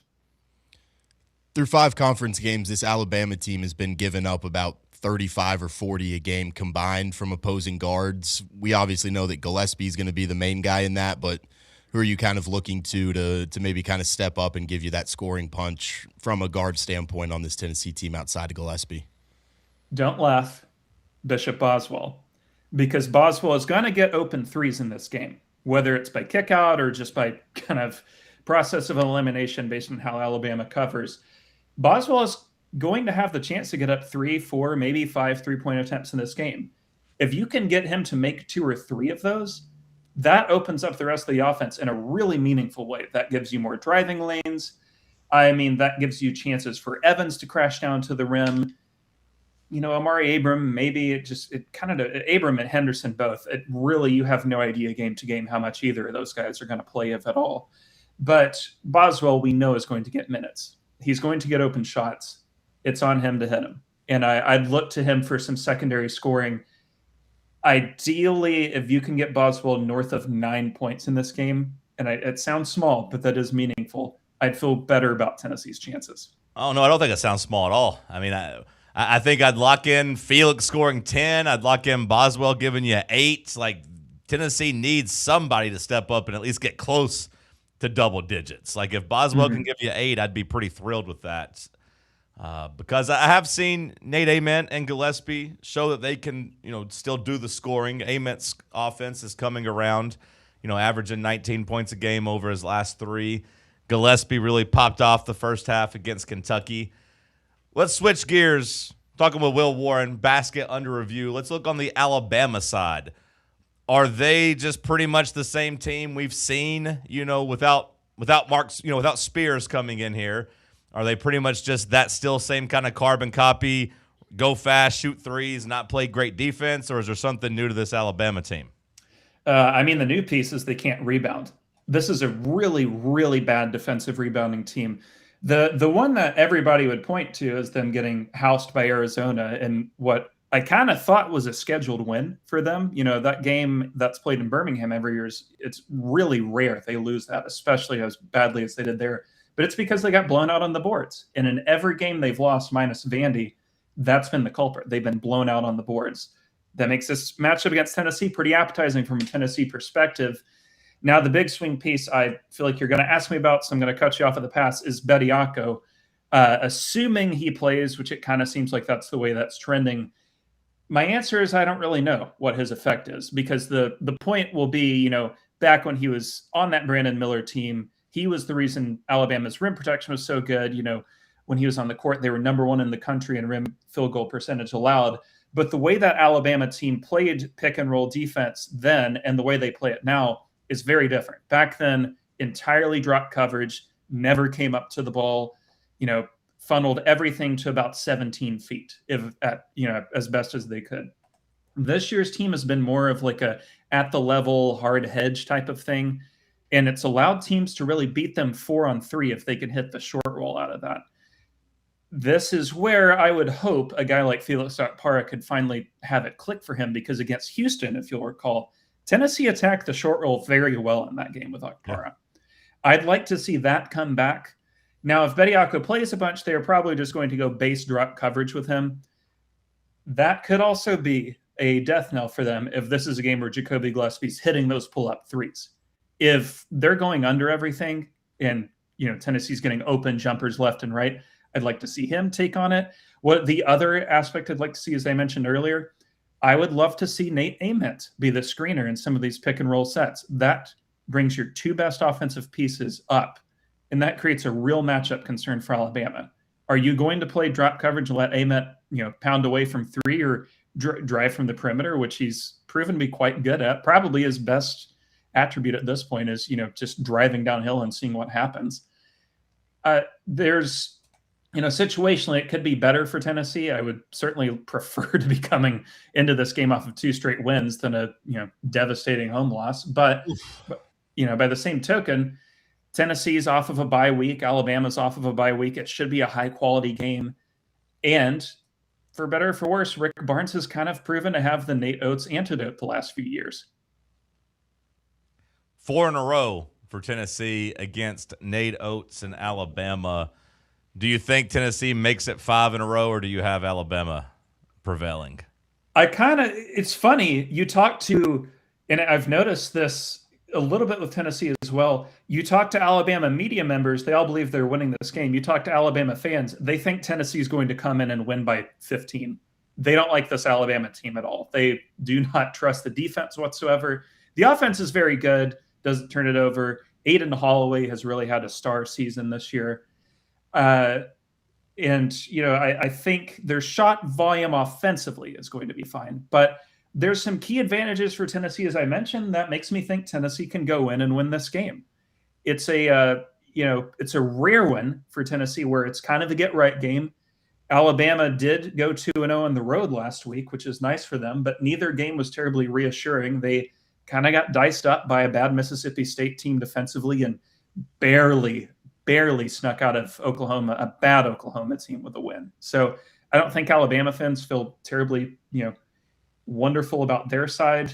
Tennessee doesn't either. It's going to be interesting, but I do actually like Tennessee's chances to go down there and get it done. I think it's very doable. I wonder how many SEC fan bases actually like their team this year. You said Alabama fans don't like their team. No, I don't think Tennessee fans really like their team this year. I'd like to know how many actually do. Probably Florida, and Vandy's probably still happy. Georgia. I think Georgia fans. So you just got to look at it from like, what have your last few seasons been and what is it this year? I think it'd be Georgia, Vandy, Florida fans now, not a month ago. A&M. Arkansas. Arkansas's got to be Arkansas at home. Arkansas only at home. If they played the NCAA tournament at Bud Walton, I think Arkansas would win it. Calipari has to feel great, though. I mean, just to kind of be back in the conversation, just to kind of have that thing rolling and solidified. Now, I will say, of course, Kentucky, they ain't dead just yet. They've started playing a little bit better, or at least winning some fun, exciting games. But Calipari having, basically his eyes on winning the SEC this year and being one of the best teams in the conference is kind of crazy to me. I owe them an apology. I wasn't down on them, but I thought there'd be no way they'd be better than Tennessee this year, but I was wrong on that. Will, anything else you're working on? BasketUnderReview.com. We got a ton of stuff coming up. I got the weekend watch list. We do real moving target this weekend with this, snow, ice, whatever it may be. I don't know if you've seen, they've moved like 20 games from Saturday and Sunday to tonight. So going to be an interesting and actually kind of good Friday slate for once. But got a couple of essays coming up about the state of the sport, as it were. This Bediako news has caused a lot of freakouts, both good and bad.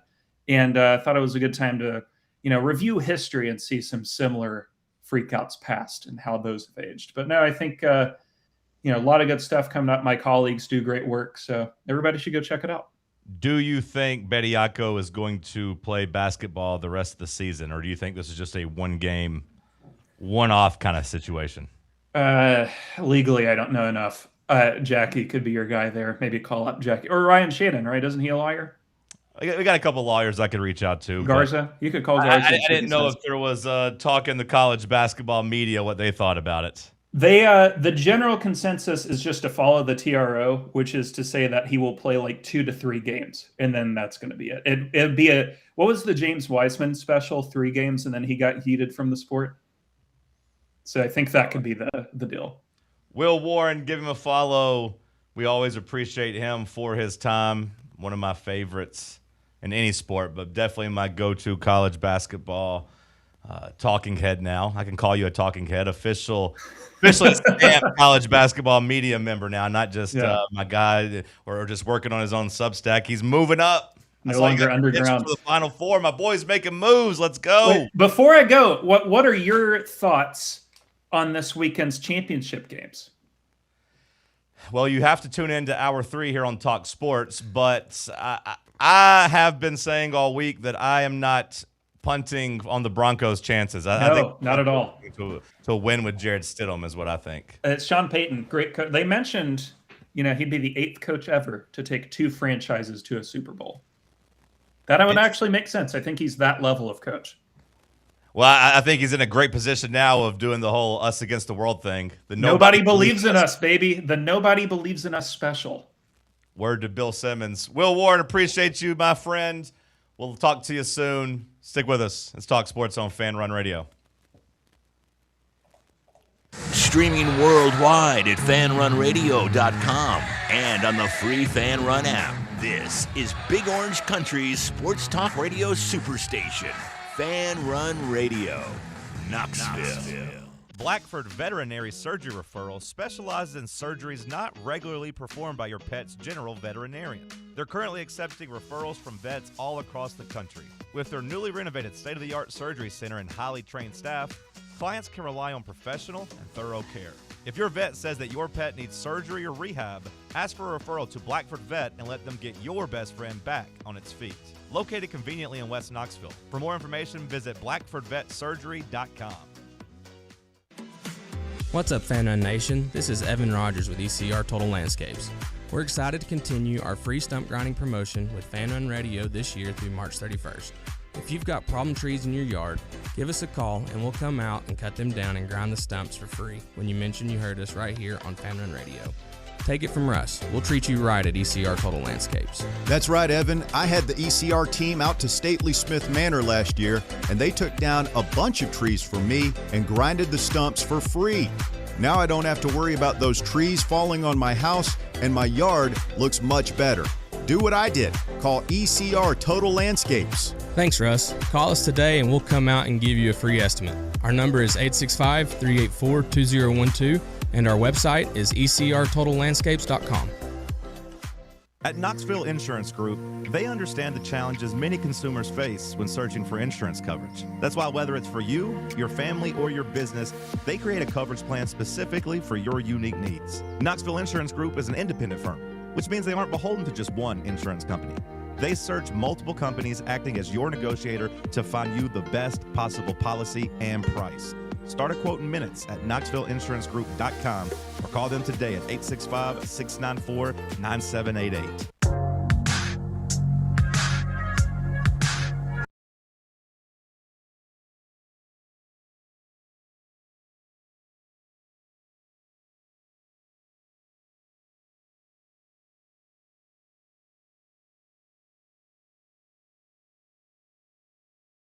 Appreciate Will Warren for joining us, offering a different perspective on the team. Does seem like he's higher on the boys than most, or at least less disappointed in the boys than most. Rick Barnes getting a B for this season. Man, that feels a little high to me. Yep. You say, yeah, Matty, what would you give him? And instead of a letter grade, you can give me a number out of 100 if that makes it easier. Well, I wouldn't necessarily say it's high because I don't think he's done too much wrong, but as we talked about it earlier, so much of it has to do with being stubborn as it pertains to lineups and, particularly lineups that work against certain teams. And he's yet to go to positional or strategical lineups based on who you're playing, and instead goes to almost a consistent lineup every game in terms of just minutes. They might change who's in it with what group, but that creates inconsistency. So because of that, I would probably say I'm at a C right now. A C for you? C. Sam? Probably about there with Matty, honestly. Like, if we're going 1 to 100, I think he's high 70s. I'd probably go low 70s. You get that 72 in math class, and you're like, all right, I passed. I didn't expect to pass, but I passed, and I'm happy. But at least I passed. I got a 72. To me, the way I look at it is you got a big, big test. There's a big exam that's worth, 30% of your grade coming up tomorrow night. That's kind of the way I look at it. You haven't been a great student so far. You could tell me that you're a C. That's fine. If you want to give yourself a B, okay. But there's no more hiding, as far as I'm concerned, after tomorrow night. You've had a week, and you've had some heartbreak. And really, as a coach, what else do you need other than some time to prepare and a event that you can really point to that should tear a team down? That was an embarrassing loss to Kentucky, no matter how you slice it. You blew a 17-point lead. You were sloppy. You didn't execute. You didn't play well. Nothing you did in the second half against Kentucky should be something you feel good about. Unless you're Nate Ament, you played okay. But, even then, you should be enough of a competitor that you feel like you could have done something else to win. So, the team's torn down from a confidence standpoint. And you've had time to prepare. And you're going on the road in what should be a pretty good environment. And you are going up against a rival that is at least a respected program still. They're not as good as they have been the last couple of years, neither are Tennessee. But Alabama's still top of the SEC with Tennessee in terms of programs. How do you respond? I think, like I said, it's an exam that's worth, 30, 40% of your grade. Because I want to see what you do differently. What have you diagnosed as a problem if you're Rick Barnes? You know what I mean? Like, what have you looked at and seen and said, we got to do something different? We got to do this different. I got to be better. You got to be better. How are you going to put those guys in position to succeed? Are you just going to roll out the same thing, go through the motions? Hey, here's my starting lineup. Hey, here's my rotations. Hey, here's my big combo. Here's a little Ethan Berg for you. Let me sprinkle in some Ethan Berg minutes. Oh, God. Or do you come out and you do something a little bit different of, hey, we're going to go small a little bit earlier. Hey, here's Estrella and Akpara at the beginning. Hey, here's more point Ament where we're kind of letting him run the offense. Hey, here's some, I think Will's right. I've been wanting to see it, and the Rutgers game kind of teased you, but hey, here's some Nate Ament, Gillespie pick and rolls, some pick and pops. Let's get those guys moving. And it doesn't always have to be Gillespie with the ball. It could be Ament with Gillespie popping out on the 3. Small guys can set screens too. I think y'all are overreacting. Okay. We're only 5 games into the SEC slate here. We are. We've got 12 if you include, Alabama 13 left. Sure. What if we just win it all? Well, if we win all of them, that'd be good, Bubba. But guess what happens if we win them all? Guess what that would mean? 2 seed? 1 seed? Well, yeah, sure. But it would mean that you pass this test tomorrow, and then we could give him a good grade, and we wouldn't be overreacting. I'm not overreacting at all. If I was overreacting, I'd come in here and say, give him a D. D for dumbass. An F for bleeping failure with the way we're playing. I didn't do that. I said, hey, I'm fine with a B or a C right now, but you're going to have so much more data. This game tomorrow to me is a huge game. It's gigantic. And not only for the vibes of the season, and like I said, trying to get some casual, fans back and audience fired up for this, but for also like moving forward as a program and as a team this year and hopefully unlocking some new things. Bubba, to your point, and I don't know that I'd call it surprising. These teams, and we've seen it particularly with Rick Barnes' teams, but with plenty of teams in college basketball, they go through these points during the seasons where things start to click. Once you get in a conference play, things start to click. You need that one turnaround win. Maybe for Kentucky, it was the win against Tennessee, and now they can get their stuff back on track. For Tennessee, maybe it's the win against Alabama. But it would not entirely surprise me if they scrape out 75% of their wins rest of the SEC slate and then go into the SEC tournament where the top seeds typically like to shoot the ball more to avoid injury. They go into the tournament and they can be healthy, and they carve out an SEC tournament win. That's not entirely out of the question. That is something Tennessee could do. You look at earlier in the season when they played Houston, that's a big-time win. There were sparks earlier in the season. There were points where you said, okay, this team could be very good. This team is what we expected of them. And obviously, since then, we've seen them fail. That being said, I don't know that I'd say, despite how bad Rick Barnes has been, 72, call it what you want, how bad, again, compared to expectations, maybe Bishop has been, maybe Nate's been, but it would not be entirely surprising if they were to get to the SEC tournament and they could scrap out a win. Josh writes in D. That's his grade for Rick Barnes. NIT bound, he says. Buck says C-. This year's been different, but he's got the experience that he should be able to make something work. Eric writes in C seems fair. Has a chance to get to an F. Well, he's got a chance to get to an A, too. No, he doesn't. He's got a chance. No, he doesn't. To an A? Like Bubba said, if you win all the games, if you just keep winning. If you win the rest of the games, you don't get to an A. There is no A. There's nobody in the SEC is an A right now unless you're Vanderbilt. Actually, Vanderbilt is an A right now.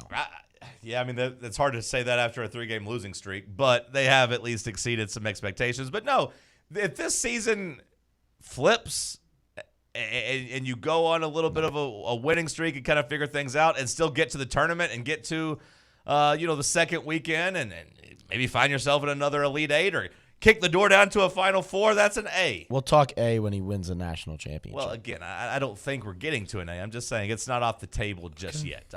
I'm not giving up on this team making the second weekend. I'm not either. I just, again, anything can happen. Just got to get to March. Get there and roll the dice, baby. Yeah, I'm with you.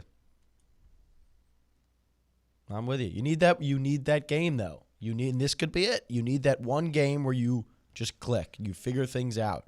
And whether it starts with Rick Barnes changing up what he does or the team starts to figure it out themselves just from a chemistry standpoint, you need that game. Sam, where do you reside? Almost like the opposite of a wake-up call. F, A, B, C. I mean, do you agree with me, though, that, like, this is kind of the – I know every next game's the biggest, but you've been making me feel pretty good about how you think this team responds, Sam. So I know you're still somewhat high on them or somewhat still believe in this roster and this talent. Uh-oh. Doesn't look like it. No, I mean, I am. I've been undaunted or whatever these Indiana fans are saying. #undaunted. Yeah.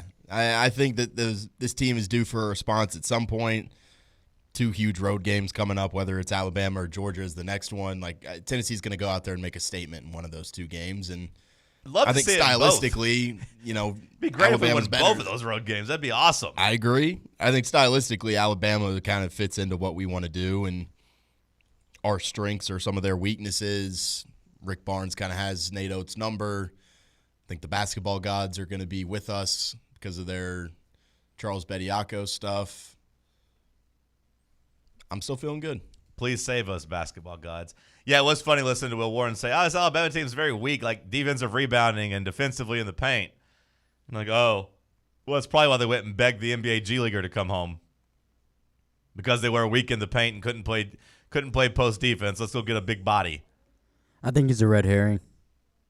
As in he's not going to play? He's not going to be real? I think they're just trying to say, we got to have these teams scramble to look for this guy and miss out on some things we're trying to install. I don't think he's a red herring. I do think he's going to play. The question is, how impactful is he going to be and how many minutes is he going to play? Now, like, you if he had 30 points? Yeah, I mean, it would shock me if he had 30 points because he's like he's a 6 points a game college scorer, and then that went up to 10 points in the G League. It would shock me if he had 30. It wouldn't shock me if he went out there and had, 16 and played great defense and just got a bunch of dunks, though. Like, that wouldn't catch me by complete surprise, but I don't know what to make of it. To me, if you're Alabama and you're Nate Oates and you're willing to go through this trouble, then yeah, you're going to play him. You're going to put him in there. Now, I don't know if you're going to put him in the starting lineup, but you're going to throw him out there and say, hey, man, this might be your last game ever in this uniform. Let's make all this trouble worthwhile. Go out there and play as hard as you can. And that's just an extra body that they desperately need.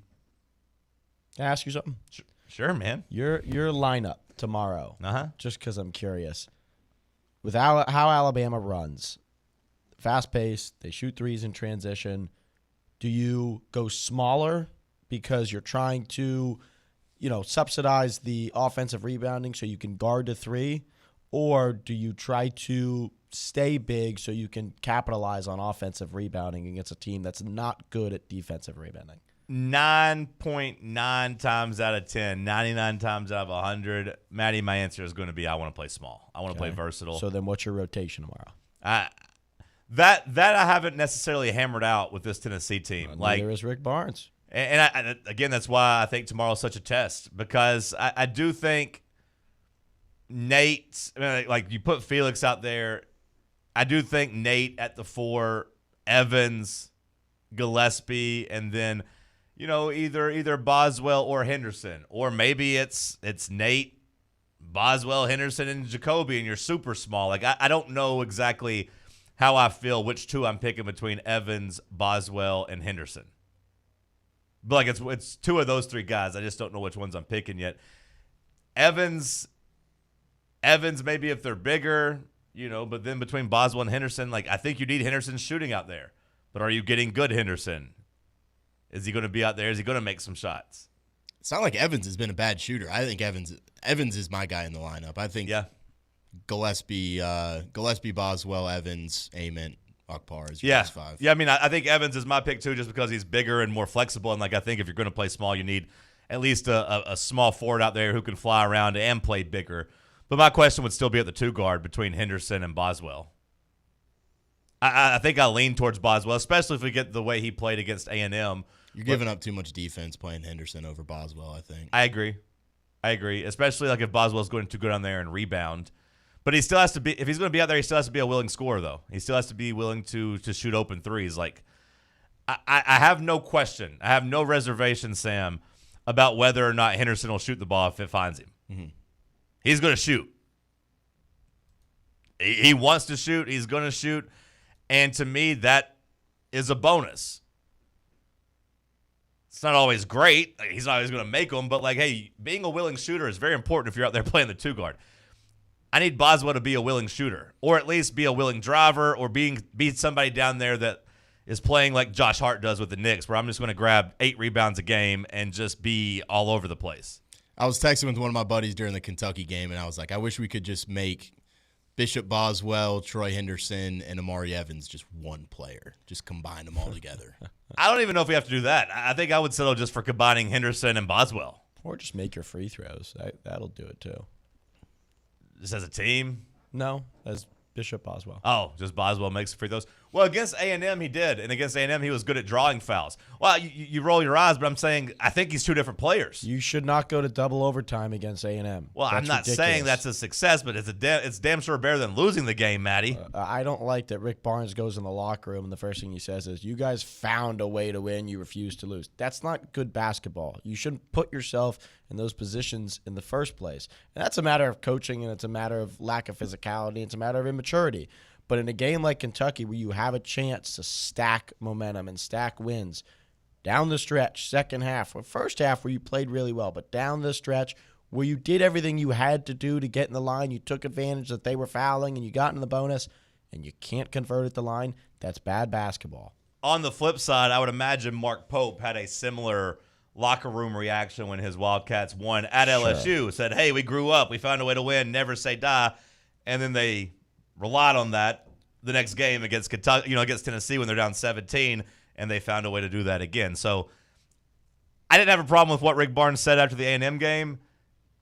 It did seem like it kind of worked because Tennessee looked great for the first, 15 minutes of that game. Great. But then, in the second half, they did not tap into that same refuse-to-lose attitude, which is why I think you saw him sit up there and say that his favorites, Jemai Mashack and Zakai Ziegler, wouldn't have lost that game. Yeah, that's for sure. The Boswell A&M game is such an outlier, just looking at his game log. 2 free throw attempts, 0, 0, 4, 2, 0, 2, 3, 2, 0, 2, 2, 2, 12, 3. Such an outlier. Now, a lot of those fouls weren't necessarily him driving to the rim as much as just him getting hit full court and falling down, but Boswell has to find a way to get you 7 or 8 points. Yeah. Simple as. He has to shoot the ball more, and he has to be more aggressive if he's going to be out there with the big Sam or with the small ball lineups. If I'm Rick Barnes, I don't know what other threats I can make, because if I'm Boswell, it's he's not going to play Ethan Berg over me. But that goes back to what I said about Henderson. At least he'll shoot the damn ball, and sometimes that's more than half the battle. Send us a break. We'll come back, talk some more sports right here on Fan Run Radio. Can't get enough Fan Run Radio? Download the free Fan Run app and take the best Tennessee sports conversations with you wherever you go. Hey Knoxville! Surfside iced tea and vodka, made with real brewed tea, is only 100 calories, 2 grams of sugar, with no bubbles and no troubles. That's right, 0 carbonation, so it's easy to sip and enjoy. Headed to a game day or party at a friend's house? Bring an iced tea or lemonade variety pack from Surfside, or try their green tea and new raspberry tea vodka.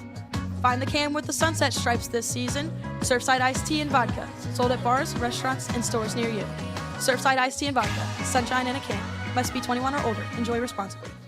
Blackford Veterinary Surgery Referral specializes in surgeries not regularly performed by your pet's general veterinarian. They're currently accepting referrals from vets all across the country. With their newly renovated state-of-the-art surgery center and highly trained staff, clients can rely on professional and thorough care.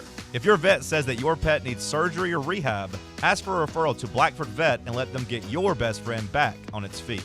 Located conveniently in West Knoxville. For more information, visit blackfordvetsurgery.com. A brand built in Tennessee and born from the love of the game. Inward Half revolutionizes golfing comfort. Crafted by a former pro and dedicated enthusiast just like you, our luxury performance wear guarantees you stay cool and comfortable through every swing and every day. We're not just a brand. We've set out to create a lifestyle for those who understand that impeccable style and premium performance are a hole-in-one. Enjoy the walk-in with Inward Half. Hey, Vols fans, Cody Brown here. I grew up right here in Tennessee and know what it means when someone says, I've got your back. That's why you can trust Farm Bureau Insurance of Tennessee. Whether it's your home, your vehicle, your family's future, or the business you built from the ground up, we will show up for all of your insurance needs. We are Tennesseans who understand what matters, which is doing right by you. Insurance is not all about just paperwork and policies, but it's about the people we insure every day. So if you want insurance that hits home, give me a call at 865-992-3871. Go Vols.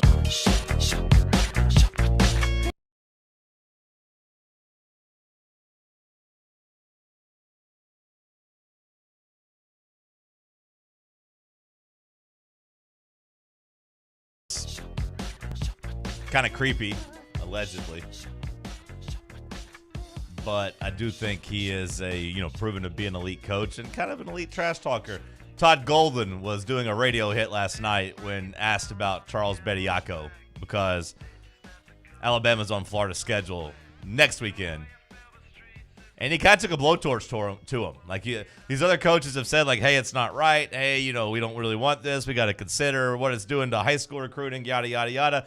Todd Golden just went out there and went full message board like, hey, this damn judge they got was able to finagle it because he's a judge and he's a big Alabama donor. So he gives them money. He wants them to win, so he's doing them a favor. It don't matter. We'll beat them anyways next weekend. It don't matter. We'll still beat them. Does the Charles Bediako leaving the NBA G League, coming back to play, does that impact the way you view this game? Because to me, I do think it makes it much more intriguing. You're shaking your head. Yes, Maddie? Well, I don't know if you ever heard the debate of how many NBA players can you put on any team in the 64 bracket that you just insert on any team and they automatically would win the NCAA tournament. It's a great question, and the answer is probably close to 40 or 50% of NBA players. Oh, no. It's certainly it's up. It's high. I thought you were going to say 40 or 50 players, and I'd say I could get on board with that. But 40 or 50% of players. I would say about almost half of every NBA roster. You could pick one player of almost half of NBA roster, put them on an NCAA team that made the tournament, and depending on what their need is, and they could win the tournament right straight out. Now, again, if you're looking at a 16 seed, different story. But if you're looking at a 4 seed, 3 seed, you could put the 5th, 6th best player on that team. Obviously, this guy hasn't played in the NBA, but the G League players, 95% of them are better than the players in college basketball. There's only about 5% of college basketball players that can go play in the G League right now and be effective and score and maybe get a sliver at a 10-day contract somewhere. So when I say this makes a difference, sure, it makes a difference on recruiting, makes a difference on legal stuff, but this is a matter of just changing the game in the wrong direction. This kind of change is what has ruined the league in years past when you started things like NIL and then you start expanding it. It's stuff like this that has just gotten way too out of control, and at the end of the day, it all comes down to, well, it's legal, there's a loophole. That stuff's ridiculous, and I shake my head because this opens the floodgates for things to get much worse, and you're going to see much, much bigger issues at a much bigger scale when it comes to this. I just can't get past you saying 50% of the league could go 40%. win the title. If there's 14 players on an NBA roster, I would say about 6 of them you could put on a top, let's say seeds 1 through 8 in the NCAA tournament, and they would probably have a 80% or higher chance of winning the tournament. Sam, without a doubt. Where do you think the NBA cutoff is? And maybe you don't know the players intricately enough, but I think Tennessee would need a pretty top level player to get added to this roster so that I would feel would win a championship. Yeah, we would need like a top 5 to 10% player of the league. What's Tennessee's biggest issue? What would you say their biggest issue is? I would say I think there's 2. I think you ain't got anybody in the down low that can score, and I think to me the biggest one would probably be the 2 guard shooting. Okay, so if you go add, let's just say for the sake of it, let's say Jalen Duren, right? That's a good player that could maybe stretch a little bit, but also it's also like really a top good 80 player though. Like that's That's but he's more of not the top first 20. or the second best player on that team. That's still top. He's the second best player on the best team in the East. Like No, he's would not. Who's No, the he's- second best player on the Pistons? Depending on what day you look at it. Cade You can- Cunningham, Jalen Duren. I think there's a pretty clear cut number 1 and number 2. But again, he's more in the 25 percentile or he's in the top 25% of players. If we put Ethan Thompson here, who plays, for the Pacers G League team. Ethan Thompson's trash. Don't get me started. He's with an Ethan NBA G Thompson. League player. I watched Ethan Thompson at the beginning of the year. I don't know who the hell Ethan Thompson is. Exactly. Played for That's Oregon my State point. back in 2020. He did training camp for the Miami Heat too. He's 26 horrible. a game in the G League right now, Matty. That's a guy that could win us a national title. Ethan Thompson's good because all he does is shoot 50 shots a game like Cam Thomas. what we Don't need. give me players like that. That's not what we need. Like, do you think you could take? You think you could just simply put Dalton Connect back on this team and win a title? That's a good one. But see, Dalton Connect's biggest issue was his defensive liability. He wasn't. He wasn't that. I mean, he wasn't. He was bad. He wasn't a good defender, but like I didn't think he was a liability out there. I don't think that was our problem. Again, I'm not calling him a plus defender, but I don't think he was Certainly a a complete minus. turnstile. Could you drop Dalton Connect back on this team and win a title, Bubba? I think you'd have a really good chance. SEC championship. If you put Dalton Connect on this team right now, who would probably fill the role, it'd really complement Nate well. Because then you'd have more room for Nate to score. You'd space the floor. Yeah. You'd get him more looks on the three, get him more driving lanes because you'd have to go stretch with Connect standing in the corner on the wing. I would say they're not. If you let them go the rest of the SEC way, forget the tournament. I'd say they win. How many games they got left, Bubba? 13, including Alabama. Yep. So I would say they probably win 12 out of 13 games. I think if you get good Dalton Connect, you probably do. But also, the prompt is how many NBA players could you drop on any team? Where does he rank like on the Lakers? Not like He's not even in the rotation. You're adding him to. He's in the G League. He was in the G League a few weeks ago. Well, he was in the G League during like the break whenever they weren't playing basketball during the in-season tournament. He's not playing in the G League showcase. He's not playing in the G League night in, night out. But also, that's not dropping them on any team in the country. That's dropping them on already a pretty good basketball team. Let me ask you something. If you take who's the best team in college basketball in your opinion? Like for me, it's Arizona. Despite their number one, I think they're the best team in college basketball. It's a good question. Sam, who do you have ranked as the number one team? I think I just kind of buy into. It's a good question. I don't know who I have as the number one team. Doesn't matter who you have. If you put Bronny James on that team, Bronny James will probably be the second best player, considering whoever the best player On is probably Arizona? Could Are you be. sober right now? 100%. This is as bad as your Zay No, Flowers it's not. take. And here's why. Bronny wouldn't crack the rotation on You Arizona don't this year. understand how much experience matters. You can't teach it. Bronny You can't sucks, work on Matty. it. No, he He doesn't. sucks. He doesn't suck. Hold on. You're drunk. Dude. Before you get going, I just want to check. You're talking about experience in Bronny James because he Correct. didn't really play a lot of college basketball. Correct. And he ain't played a lot of NBA basketball Correct. or a lot of G League basketball. It's the untrained eye that says something like playing in the NBA for 2 years for an organization like the Lakers under J.J. Redick with the amount of experience that he has but he hasn't doesn't played. make a difference No. in college basketball. I'm not saying He hasn't played. He's played plenty of NBA games. How many would you say he's played in his career? How many is plenty? He's played a season and a half, so I would say he's How many would he have played if his dad isn't LeBron James, Matty? But he's made. See, that's the point where I don't go. I was with everybody else that said he would not have had a good NBA career, nor would he have made it if his father wasn't LeBron James. But he has put aside those rumors. He's been great, despite the fact that he's been given all this hate. Now, I don't mean great relative. I mean relatively speaking. I can't say that Nate Amen's been really, really good, but you could come in here and call Bronny James Bronny great. wasn't supposed to make the league. The guy has done much better than anybody's given credit for. And I'm not a Bronny James fan. You sound like a Bronny James stan. I'm gonna put on some Eminem for you. I You're would gonna sit say- here. I can't say that Nate Amen's been really, really good, but you can Correct. sit here and tell me Bronny James has been great. Relatively speaking, to where people 1.5 thought points he per was going to be. game. Great. Shooting 32% from the field. He doesn't crack that rotation. When he gets the minutes to come in, when the Lakers are down to injuries, he does what he has to do. He plays a role. He doesn't play outside of his role. He guards. He guards very well, and he's got positional size. You don't watch basketball, He's clearly. got positional size. He's like 6'3". That's my point. His ability to guard 1 through 3 He is can't guard 1, 2, or 3. Yeah, then you're Bronny not watching. James is Bishop Boswell. I'm not He's watching. much better than Bishop Boswell. Bronny James sucks, dude. You think don't he's hold the on. second best player You on don't Arizona? think You Bronny should just James leave is it. better than Bishop Boswell? Bronny James is better than Bishop He's Boswell. much better than Bishop Boswell. If you That's think not he's the even second close. best player on Arizona this year, like you actually need to go get a Second or third best I player. might need to drive And you that's home today. I might need to purely drive you home because experience. I'm worried that the Purely cops are going to experience. take you home. The untrained eye would say something like that. I do appreciate him telling me I'm not watching as if Bronny James is playing.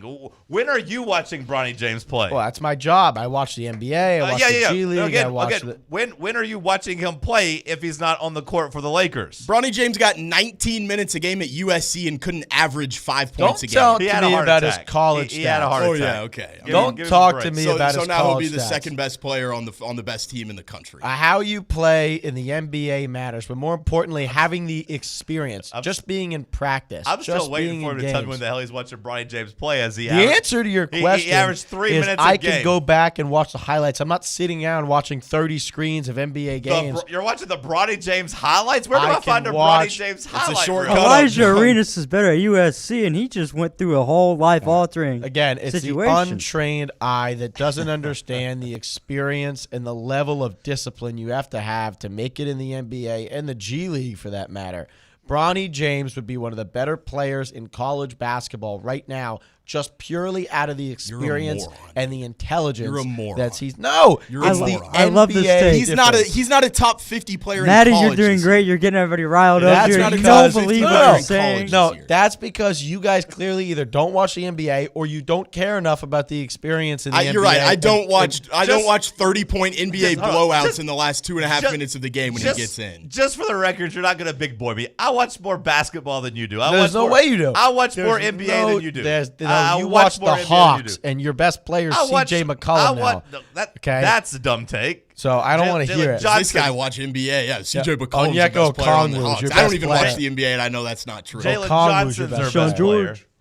Yeah, Jalen Johnson. Every other day, it's something different with him. Okongwu might be your best player. I mean, you don't even know what's going on in Atlanta.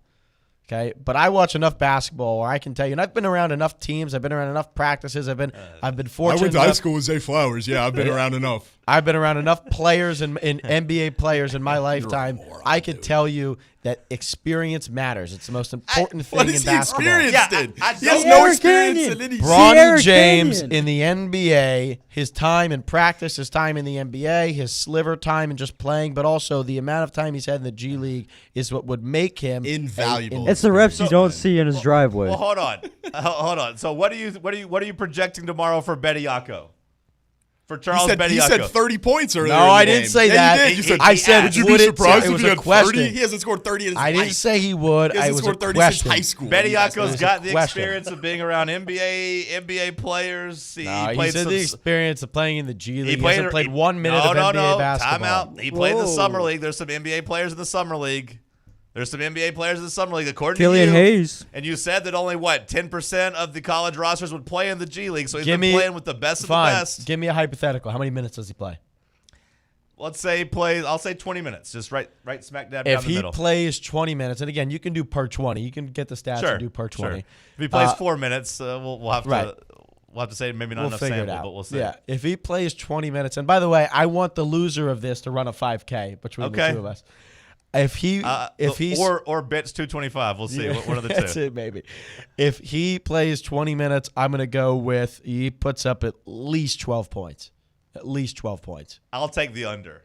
All right. Hour 2 in the books. We'll kick off hour 3 with some headlines. We'll talk some NFL. Stick with us. Check out our new and improved website at fanrunradio.com. What's up, Fan Run Nation? This is Evan Rogers with ECR Total Landscapes. I'm happy to announce that our free stump grinding promotion for Fan Run Radio listeners is now extended to March 31st, 2026. If you've got trees in your yard that need to come down before they fall on your home, don't risk it. Call ECR Total Landscapes and mention you heard our ad on Fan Run Radio, and we'll get rid of that problem tree for you and grind those stumps for free. Call us at 865-384-2012 or check us out online at ecrtotallandscapes.com. You're listening to FM 105.7 and AM 1340, WKGN Knoxville, and W289CU Knoxville, Fan Run Radio. Hey Knoxville! Surfside iced tea and vodka, made with real brewed tea, is only 100 calories, 2 grams of sugar, with no bubbles and no troubles. That's right, zero carbonation, so it's easy to sip and enjoy. Headed to a game day or party at a friend's house? Bring an iced tea or lemonade variety pack from Surfside, or try their green tea and new raspberry tea vodka. Find the can with the sunset stripes this season. Surfside iced tea and vodka, sold at bars, restaurants, and stores near you. Surfside iced tea and vodka, sunshine in a can. Must be 21 or older. Enjoy responsibly. Your tax refund belongs to you, not an identity thief. Over $6 billion in tax refunds were flagged by the IRS for possible identity theft last year. If you're in a bind this tax season, LifeLock can help. They monitor and alert you to identity threats you'd miss on your own, even if you're careful with your personal information. And if you do become a victim of tax-related identity fraud, LifeLock has U.S.-based restoration specialists ready to help solve your identity theft issue. Plus, all LifeLock plans are backed by the $1 Million Protection Package, meaning LifeLock will reimburse you up to the limits of your plan if you lose money due to identity theft. Let LifeLock help protect your financial info, so all you have to worry about is what you do with your tax refund. Go to LifeLock.com, save up to 25% off your first year. The promo code is HERD, promo code HERD, to save up to 25% off your first year. LifeLock.com. Identity theft protection starts here.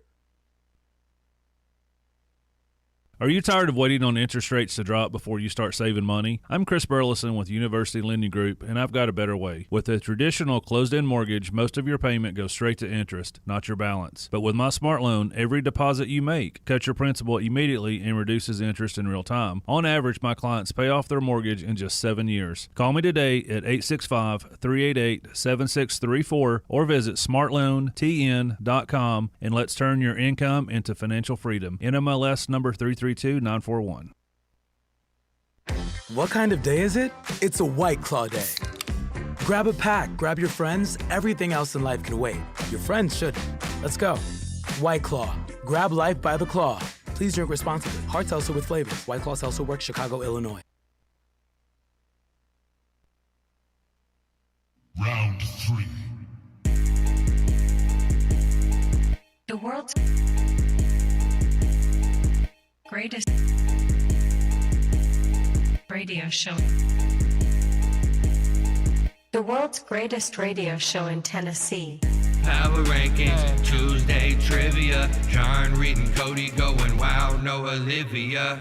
Wood grain on my leather seats. I got the whole team eating like I'm Johnny Eats. Morning booming from 7 to 10. Ay. Talk sports while I'm chewing a Zen. Ay. Talk sports while I'm riding to work. All the ops take a ride in a hearse. East Knoxville. Morning booming from 7 to 10. Ay. Morning booming from 7 to 10. Hour number 3 kicking off here in the White Claw Hard Seltzer Studios. Let's get to some headlines. Catch us up on the news, Sam. What you got for us? Thank you, John. Got some new head coaching hires in the NFL. The Baltimore Ravens got their guy, hiring Los Angeles Chargers defensive coordinator Jesse Minter to be their next guy. 5-year contract, according to Adam Schefter, making a return to the Ravens, where that is where he started his NFL coaching days. So was on staff there from 2017 to 2020. I kind of forget that he was Vandy's DC with Clark Lee for his first year, and then he went to Michigan, and then now back to the NFL. What do you think he'll do there? I think they'll be pretty solid. I mean, I think I kind of feel like Minter's almost with Sala, where it's like, you know, whatever that offense is going to do is going to kind of – you feel good about what he's going to do defensively. Whatever he can do with that offense will dictate it. So kind of interested in that OC hire. Unlike Sala, to me, the big difference is just having never been a head coach. Mm-hmm. Like at any level. Like it's not like he's been a head coach in college. It's not like he's been a head coach in high school. Like he's never been a head coach. That's a man, like it seems like a real surprise to me that this is where they ended up. Not that saying he's not got the resume, not saying he won't be great, but just when you fired Harbaugh and you had the two-time MVP quarterback, and it feels like kind of a make or break hire here for this iteration of the Ravens. Like I think if Mentor's a failure, by the time they fire him, Lamar's prime will be gone. So like from that perspective, I'm kind of shocked they're entrusting a first-time head coach with that. Now maybe he laid out a plan and he knows they'll have a good OC. I don't know. Maybe they see it McDonald in Seattle and say, hey, that's fine. We'll make it work. The defense will be elite and everything else will be fine. Or maybe they're seeing and saying, hey, this is a longer-term hire than just about Lamar's prime. This is about us doing what's best for the franchise, and we'll make it work one way or the other. Kind of feels like there's just more qualified defensive guys out there anyways right now. Like you kind of got to take a chance if you're going to go with an offensive mind. The pendulum is always swinging between offensive and defensive league. It does feel like the defenses are ahead, right now this year in terms of the defenses clear the offenses. Mm-hmm. And it does feel like there are more proven, maybe a stretch, but more like of those hot shot coordinator types on the defensive side of the ball. I saw someone say like everyone's been in hot pursuit of trying to find the next Sean McVay, but everyone's kind of given up. Like those guys just don't really grow on trees type of thing. Well, yeah. I mean, I feel like it's overcorrection. I feel like everyone was trying to find McVay. I think everyone was trying to find Shanahan and just hire anybody who had ever drank coffee with them. Them, hired. Now it feels like it's the opposite of like, hey, let's go and try to hire defense, and we'll see what we can do on the other side of the ball. The Indianapolis Colts confirmed yesterday that the FBI are investigating the death of former team owner Jim Irsay. This investigation centering around the potential involvement of his recovery doctor, Dr. Harry Harutunian, reportedly provided him with prescription pain pills and ketamine in his final months.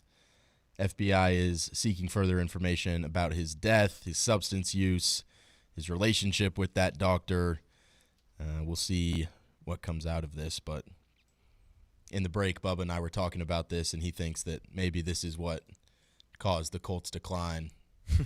Carly Irsay Gordon, was thinking about their team starting 8-1, and then maybe this got onto her desk, and the football team's priority just started slipping a little bit. Got to worry about Pops. It is crazy to me that they just let the doctor who maybe killed him just be the one that rolled and said, nope, nothing to see here, all natural. Everything's good. No reason to investigate this at all. It's not the copious amounts of drugs I was helping pump into him. Nothing to see here. The Bills are interviewing Mike McDaniel for their head coaching job. He is so Daboll went there or Daboll, still can't figure out how to say his name. Yeah. Daboll went there and didn't lock down the job. Don't believe they locked down the job with him. Well, also they hadn't satisfied the Rooney Rule, so I think they just have to continue to. And Mike McDaniel does do that. Does check the box. Mike.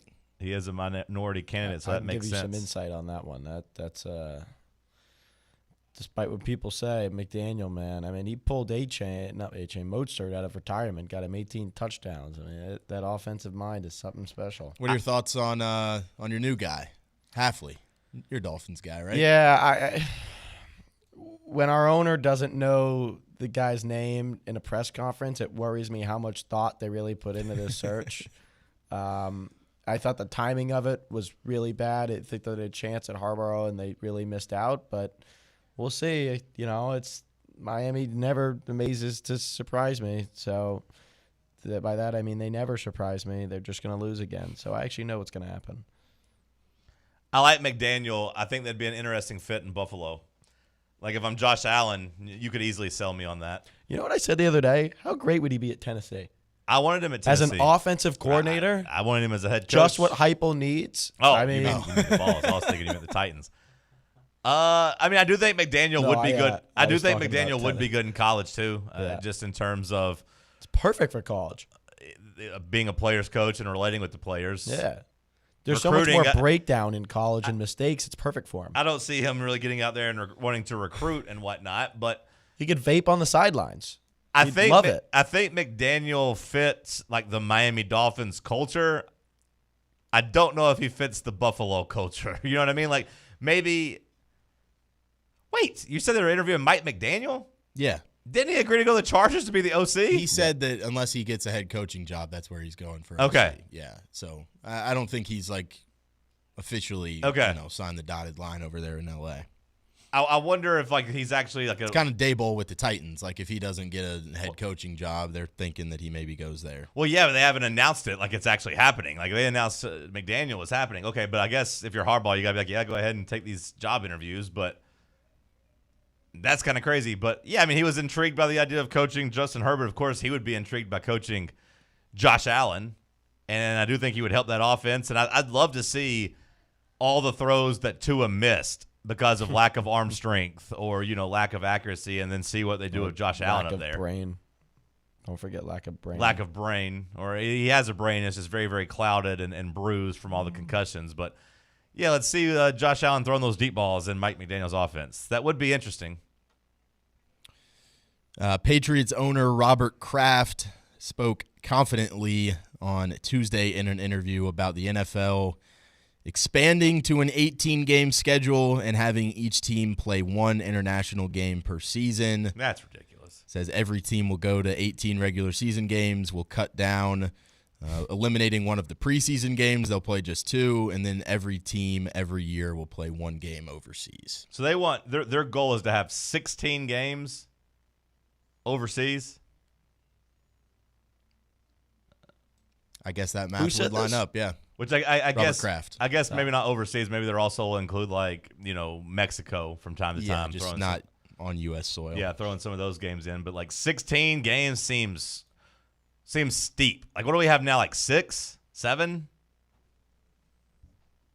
No. Thank you, Maddie. Way past that. No, it was an accident, Maddie. January it was 23rd. It was 2026. It was honestly an accident. This is something Maddie and I can agree on. But I just is don't. It dead? It was dead. It's been 3 weeks ago. Yeah. It Good. was. We killed it. Who said this? Robert Kraft. Mm-hmm. Are there parlors overseas? Of course. Yeah. Right. You ever heard of Amsterdam, brother? That would make sense. We'll Well, find one. Anything if you goes. go to like Asia, maybe there's definitely parlors, but I don't know if you go to like Europe, what kind of parlors you're getting. 16 seems gross, but I imagine we're already at, like I said, 7, 8. I don't know which. When you add the Brazil game every year, it all of a sudden starts adding up.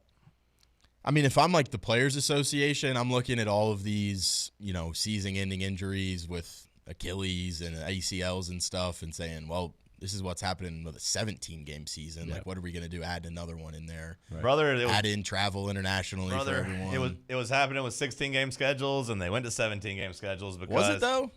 I mean, I know it was happening, but at the rate? There was the same rate? There was still plenty of injuries. I don't know if they're trending up or down or whatever, just because of the new kickoff rules and a little bit better player safety. But I mean, yeah, point was injuries have been happening in the NFL the entire time I've watched it, and they still said, hey, let's go to 17.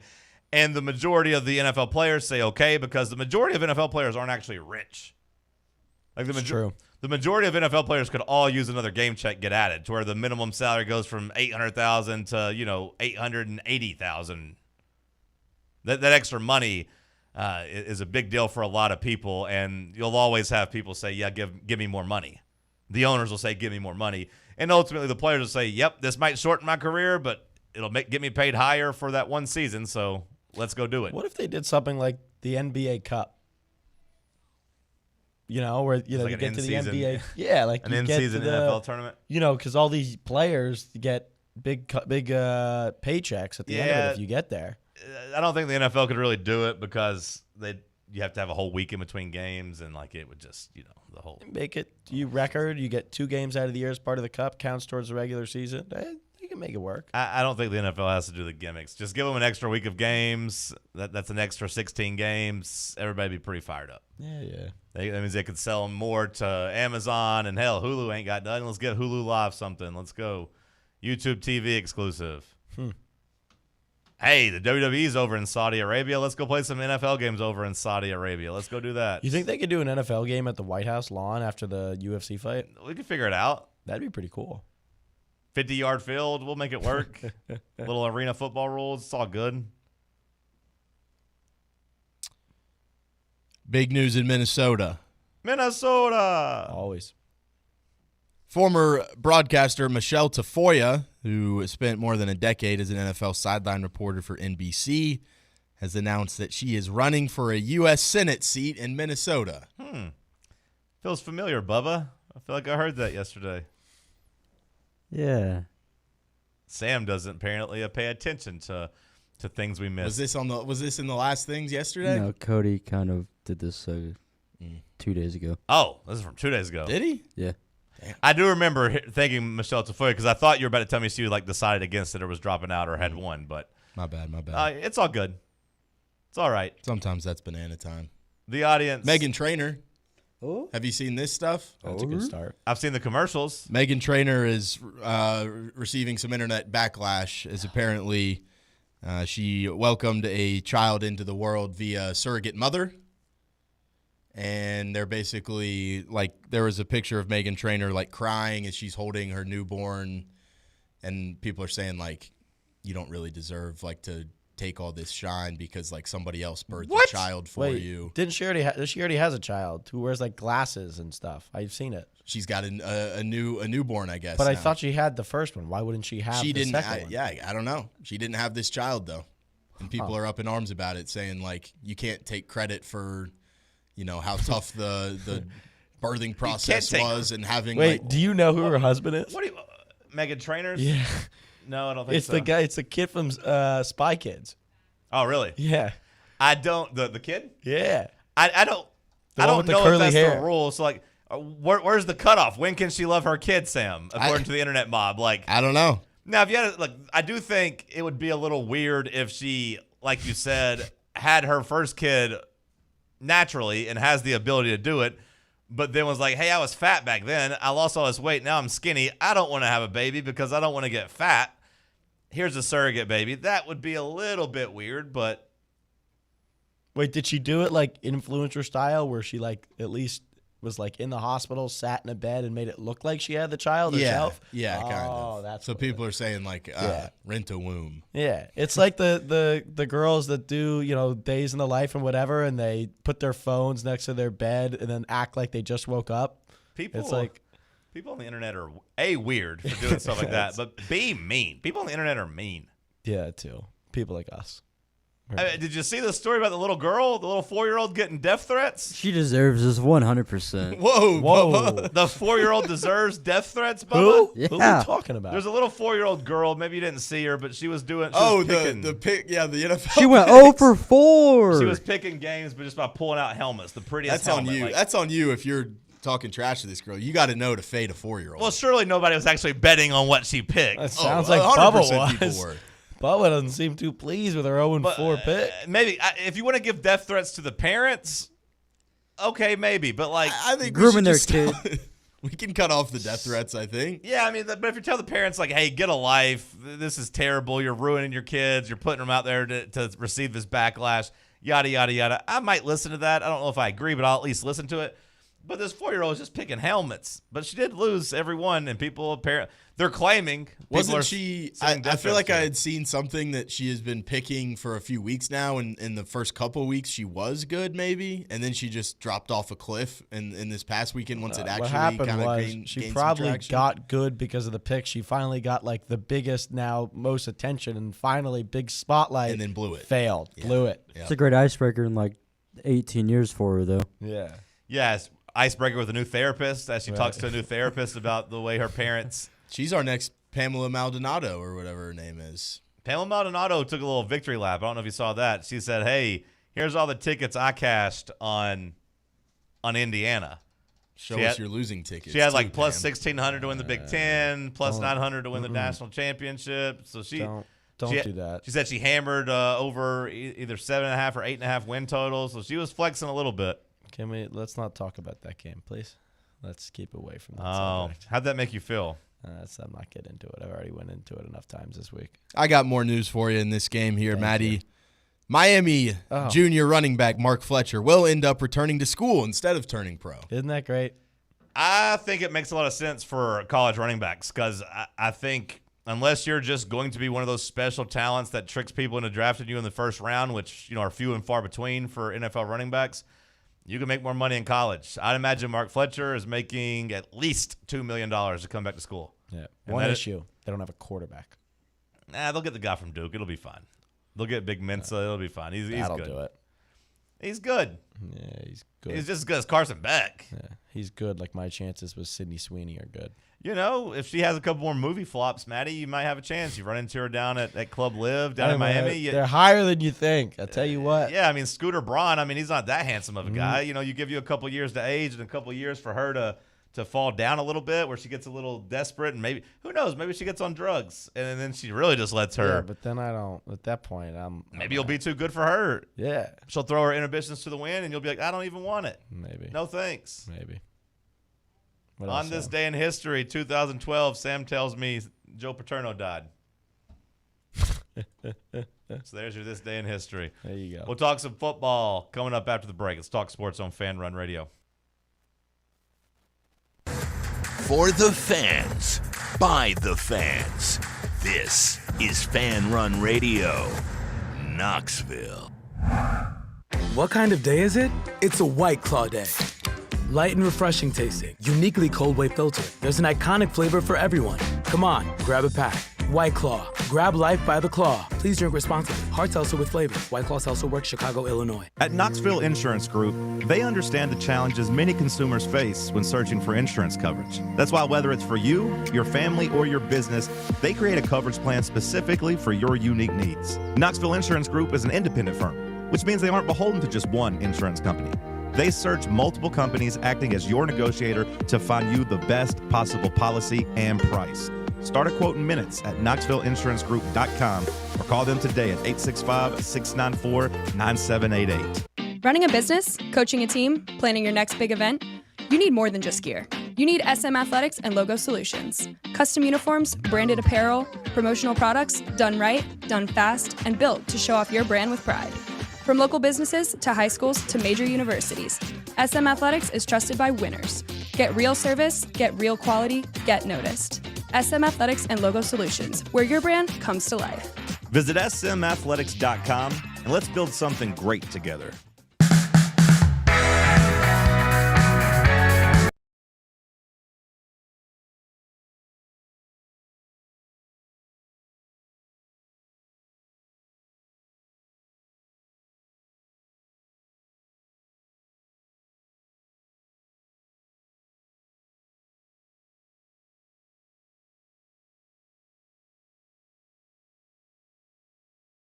NFL football.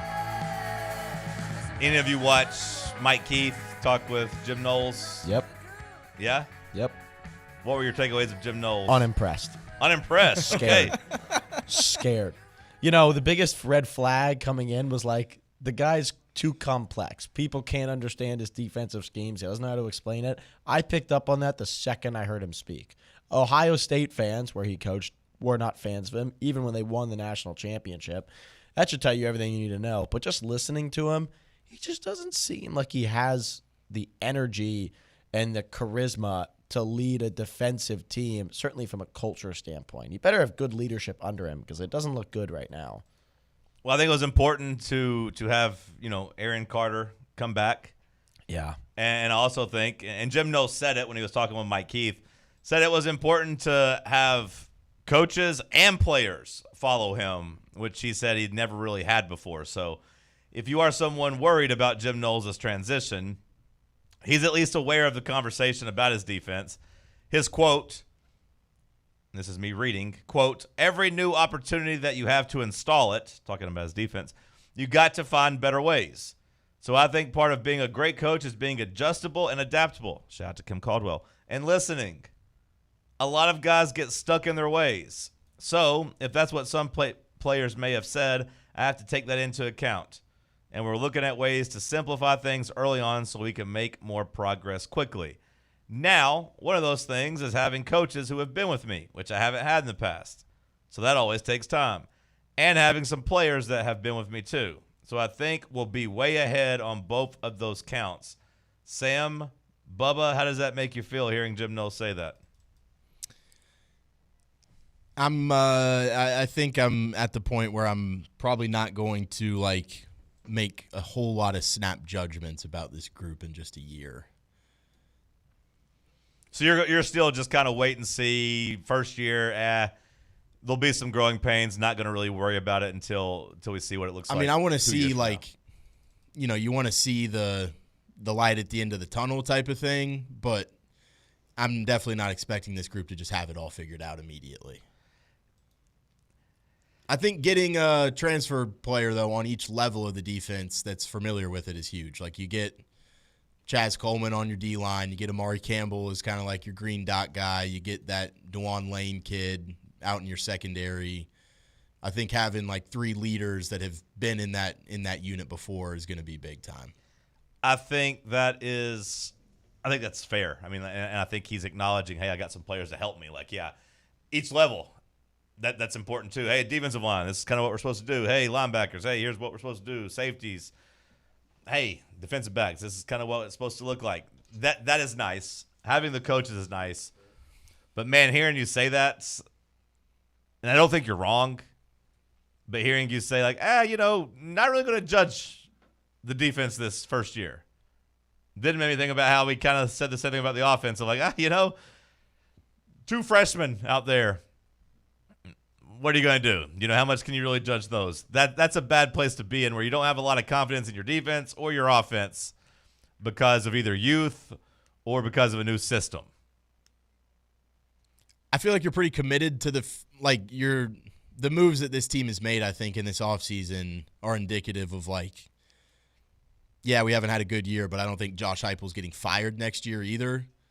So it's all right, you don't really have what you want at the quarterback position right now. Let's go make do with what we got. Let's build this defense up as best we can in a year, just knowing that, this year isn't our push to go be a college football playoff team or try and go win a title. That's probably reserved for 2027, 2028 type of thing. You could make an argument that having players from Penn State helps because they understand his defensive schemes and at least have some familiarity with him. You can also make the case that they gave up 42 points to UCLA, so it's I don't know which way to lean. There is also that Nico and UCLA ripped that defense to shreds. That is in the back of my mind as well. But yeah, that was a nice note. Jim Knowles on the Mike Keith show. I thought that was pretty interesting. I need to go watch this because the only content I've seen of this guy is getting his bald head razored by some lady in the old city on my TikTok. Wait, did you see, there's, lines on his head? It looks like he got, an invisible tattoo. You know how, when you sit down and then you get up, you can see, the marks on your hand of where you sat, if it's a little imprinted. You sleep weirder on your arm or something. It looked like I don't know, he maybe wearing a hat. Yeah, tight, but maybe something weird. You got to respect the business, brother. Okay, all right, Bubba. What the hell does that mean? It's like a wrestling when they. What business? I know what he was getting at. All right, Bubba. Wrestlers cutting themselves on the head. Yeah. All right, Bubba. Go watch the interview if you're interested in Jim Knowles. His head. Go look at his head. I did think it was interesting. He said his daughter went here. Yeah. And basically, she was fired up. Said she went to school here and was excited about Papa coming to coach at the alma mater. I thought that was cool. But let's switch gears. Let's talk some NFL. Let's try to build us the same game parlay winner. Let's dive into it. Game 1. Bubba, Sam, Maddie, how do you feel about Patriots at the Broncos? How do you see this game playing out? Did I hear you say that you like the Broncos? I do like the Broncos in this game. I definitely like the Broncos in the points. Okay. I think this is built up perfectly for a nobody believes in us, throw everything at the wall, Sean Payton masterclass. The defense does enough. Patrick Surtain makes some plays. They force some turnovers. You saw them force a bunch of turnovers against Josh Allen. Drake May, he ain't really been great at taking care of the ball the last couple games. He's had some playoff jitters. I just think you get him out there in that cold Denver air, I think that leads to a close game. Could be wrong, but like I thought the Patriots struggled with the Texans at home. Texans defense better than the Broncos defense, but it ain't like the Broncos defense sucks. No, they have a good run defense. How confident are you that Jared Stidham could play at least as good as C.J. Stroud played last weekend? Because I would say I'm very confident he could do at least as good as C.J. Stroud did, who turned the ball over, 4 times, 5 times? Like 5, yeah. If you're Jared Stidham, limit your turnovers to 1, and you'll probably have a chance to win this game in the fourth quarter because C.J. Stroud had a chance to win the game, before his running back, fumbled the ball. They were right there in that game. So, yeah, I like the Broncos and the points is how I feel. I think so much of it's going to have to do with, 1, taking care of the ball. Security is so important. But 2, it's going to be a close game. It's not going to be an entertaining game by any means, I don't think. I think it's going to be a game grinded out in the mud. I think you're going to see 2 teams that are either struggling to find points, or you're going to see a Patriots team and Drake May who've really had certainly a overperforming year and have played great since.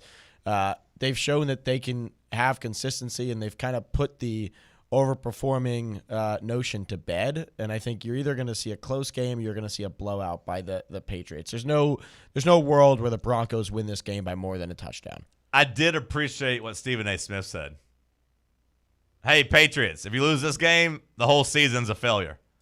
I like that too. Hey, good job, 14-3. Drake May, yeah, that's real cute. Winning 2 playoff games, yeah, that's nice. You lose this one, failure. Yeah. Whole season wasted. But if Bo Nix was playing, he wouldn't have said that. No, and I think if Bo Nix was playing, that'd be fair. But if you can't beat Jared Stidham with a chance to get to the Super Bowl, everything they said about your schedule was true. You suck. It's disgusting to think the Patriots could be going back to the Super Bowl. They won't be because Ann Michaels made the boys some protein chicken salad. And that's not going to work well. So I'm going to take both Jared Stidham and Drake May to have unders for their passing yards. So that's what you lean here on this game. Yep. Sam, what do you make of this game, Bubba. and who do you see on these props? VIP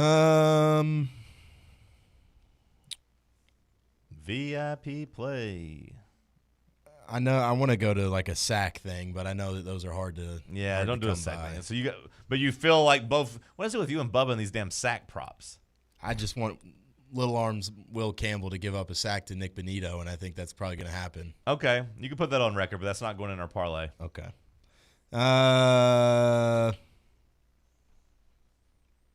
Honestly, I kind of like Stidham, his yards. I kind of think he's going to go out there and sling it enough. This is a legacy game for Sean Payton.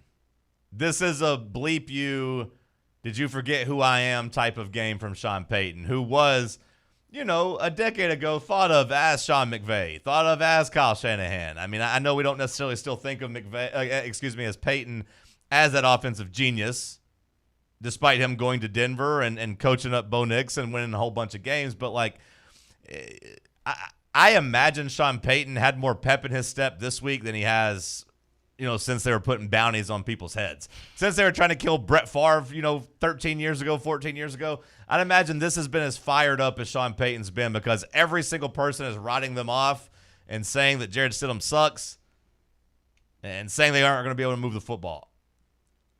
I imagine Sean Payton's absolutely locked in. The 2 props I looked at, I do think it might sound gross, but in this game, I liked 2 Broncos wide receivers to get their yards. Now, with that being said, I like 2 guys to just get 20 yards, but that's where they're set. I think R.J. Harvey in the passing game, he is a good receiving back. I think one of the best things you can do for an inexperienced quarterback, I can't call Stidham young anymore, but an inexperienced quarterback is help him in the pass game with the running back. Dump downs, check downs. R.J. Harvey's pretty good at that. Give me his 20 yards. I like that one. And also along those same lines, I think Marvin Mims is one of their short passing guys, one of their, quick screen guys. I like him to get 20 yards. He popped for 8 catches and 93 yards last week against Buffalo. And, has had, multiple games throughout the year where he gets at least 20 yards. Been on a little bit of a slump or hit a little bit of a slump around like October, November, but finish the season, if you include the playoff, with 3 of his last 5 games, he gets at least 20 yards. 3 of his last 5, and I believe it'd be 5 of his last 7.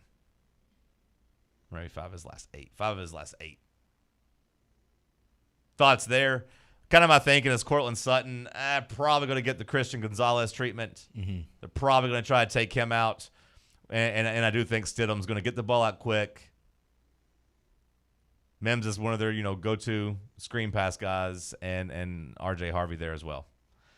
I don't really know what to do on the Patriots side. So those are my 2.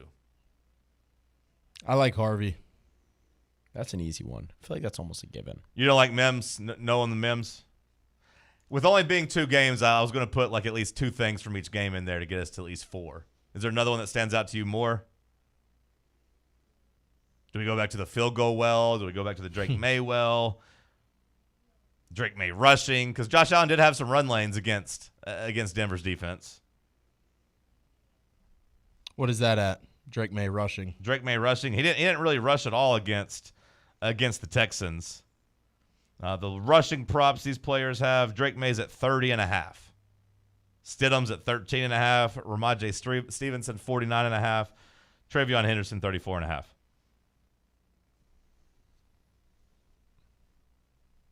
Anything stand out? Any of those other wide receivers, maybe somebody on the Patriots? Speak now, or it's going to be Marvin Mims. Going once. I don't hate it. Going twice. You don't love it. Touchdown scores, a touchdown score jump out. I've had just awful luck betting the Patriots this year. Anytime I look at single game parlays for their team, I just don't know what to pick. I feel like there's no consistency over there. Different guy pops every game, it feels like. You zig, they zag. Yeah. I'm going with Mims. I like him to get 20 yards. What about in the main event game? The main event game, of course, the NFC Championship. The 2 best teams remaining, the Rams and the Seahawks. Right now, over on VIP Play, promo code FANRUN, all caps. The Seattle Seahawks are -2.5. The over-under of 46.5. Maddie, how do you see this game playing out? Well, Colby Parkinson, particularly, that prop is only 2.5 receptions is the line right now. Okay. I would take the over on that. I mean, I think that's also a given. But ultimately, right now, you're just going to see a team with a lot of momentum, right, in the Rams. And then you also have the Seahawks, who have been riding high all season, are probably the favorite right now. So that's going to be a high offense game. But ultimately, it's going to come down to deep passing and whether the Seahawks can cover. It's what it's going to come down to. It does feel crazy to me to see the 1 seed in the NFC, a team that's been really good and really dominant. I do not think they are paper tigers. I think they are a legitimate 1 seed. Of course, they don't have a backup quarterback like the Broncos do. To see them at home, Super Bowl on the line, to be lower than a 3-point favorite does seem kind of crazy to me. I think there's a lot of respect on Sean McVay and the Rams, but to me, the numbers kind of say, hey, the Seahawks should win this game, right? Sam, you're shaking your head. What do you think? It's hard for me to bet against this Seahawks defense right now. I think these guys are nasty. The holdup, obviously, is I trust Matthew Stafford in a big playoff game a lot more than I do Sam Darnold. Yeah, I think that's completely fair. I think if Sam Darnold was on the Rams and Matthew Stafford was on the Vikings, you'd be favored by at least 4.5 points at home if you were Seattle. Maybe even more than that. Maybe closer to a touchdown if it was Sam Darnold on the other side. I think that's fair. Is it that simple to you? It just comes back to the quarterback though, where you just can't take the Seahawks because of that? It's always going to be in the back of my mind. I want to take the Seahawks, but I think as soon as I see the Seahawks in my bet slip when I want to go do this, it's Sam Darnold, I'm going to be seeing ghosts. The Seahawks defense is good, but the Rams didn't struggle with them, the last time they played, which was just, basically a month ago in Seattle. The Rams moved the ball up and down the field, 30 points in regulation, scored on their one drive in overtime, a touchdown before the Seahawks hit the 2-point conversion at the end to win, and they had no answer at all for Puka. Puka had 12 catches, 225 yards, and 2 touchdowns. Now, I do think you'll see a completely different game plan there, and you saw the Panthers, and last week you saw it with the Bears, where they just pretty much doubled Puka and said, we're not going to let you beat us. Let's see if Devontae Adams has got anything left in those hamstrings. And the answer for Devontae Adams was not really, as he didn't really do anything. So, Maddie, I do kind of like your Colby Parkinson 3 catches. I do like that if you're looking just for a prop. Bubba, how do you see the game playing out? Rashid Shaheed. What about him? Just an X-factor weapon? Because you saw it with the 49ers. I mean, before the game even started, it was 7-0. And, we talked about it. The 49ers didn't score 7 points the entire game. So it was basically over, 10 seconds into the game. I think with Charbonnet out, Kenneth Walker, while he's going to get the load of it, they might occasionally push Shaheed back there a little bit. It's kind of like his rushing and receiving, even though I think it's a skewed number. It's like minus 230 or whatever. But the more I look at this Colby Parkinson, Maddie, he's only done that once in his last, 1, 2, 3, 4, 5, 6. He's only done it once in his last 6 games. And with how the Seahawks have to cover the deep ball, it'll be there. I like A.J. Barner's receiving yards. Wait, Maddie. I was reading the schedule wrong. Hold on. So let's see it. Okay. Now I feel better. Arizona check, Atlanta check, Seattle X. But okay, so he did it in 4 of his. Okay. He did okay. What did you say, Sam? Sorry. I like A.J. Barner's receiving yards. Okay. He's had big games against the Rams in both their matchups. That's what you want to submit? I think there's going to be a lot of attention on JSN, obviously, to try and shut him down. Yeah. This game might be as simple as which other guys step up. Right. And, with Stafford, you kind of trust him to be able to spread the ball around more. But, you also look, and I don't know if the Rams' sidekicks are good enough anymore. Tutu Atwell, question mark? I would say no. The Tutu Atwell. There's nothing worse than trying to bet on somebody that just doesn't get the ball thrown to them or doesn't even get on the field. No. That bet's either going to cash in one play or he is not going to get a catch the entire game. Yeah, you're hoping in the fourth quarter there's some garbage time or something where they're trailing and they've emptied the bench or they're having to go 5 wide late. It's a terrible feeling, and I don't want to make that here for the audience. Earlier this week, I had a big bet. I needed Kevin Durant 26 points, and that checked. But then my other one was Dante DiVincenzo to get 12.5, and he had 8 at halftime. And I was like, this is great. Or actually, it was 10.5. I see he had 3 more points in the second half. And then the entire second half, Bubba, you know how many shots he got? Dante DiVincenzo? 1. He got 1 layup attempt at the beginning of the fourth quarter, and then 1 3-point attempt with 15 seconds left in the game. They only let him shoot the ball twice, and I'm like, why would I bet on this guy to get the over? They're not passing the ball. I said some really bad things about Julius Randle. Pass the ball, Julius Randle. Enough of this bully ball, mid-range bull. You know what? Pass the ball. So, with all due respect, I'm saying no to 2-2. Not happening. Now, A.J. Barner, though, Sam, I do like that because I do think both defenses could very easily make their game plan no Puka, no JSN. Mm-hmm. We're going to double team those guys and make the other guys beat us, which might lead to tight ends on both ends. Is that what we want to do? Just 2 tight end bets? We got two of the 4 best wide receivers in the league, and we're going to take the tight ends instead, which is fine with me. I'm okay with it. Rams love 13 personnel. Well, they did until they played the Bears. They didn't really run it against the Bears. Sean McVay almost coached his way into an all-time bad loss because he was being too conservative, and they were back in 11 personnel all of a sudden after making their whole identity 13, which is, of course, 1 running back, 3 tight ends. They were out there trying to play, back to the old school with Cooper Kupp and all those guys and having 3 receivers. Cooper Kupp revenge game? They tried that when the Rams came to Seattle a couple weeks ago and Cooper Kupp had like a bad fumble and a bad drop. Did make a big catch late in the game, though. So you like A.J. Barner yards? That's what you're telling me? Yeah. Look at his 2 games against the Rams. 0 catches against the 49ers. 6 grabs for 49 yards and a touchdown, and 10 catches for 70 yards in their first matchup. Yeah. 4 catches in his first game. He had 6 targets. Four catches, 49 yards, and a touchdown.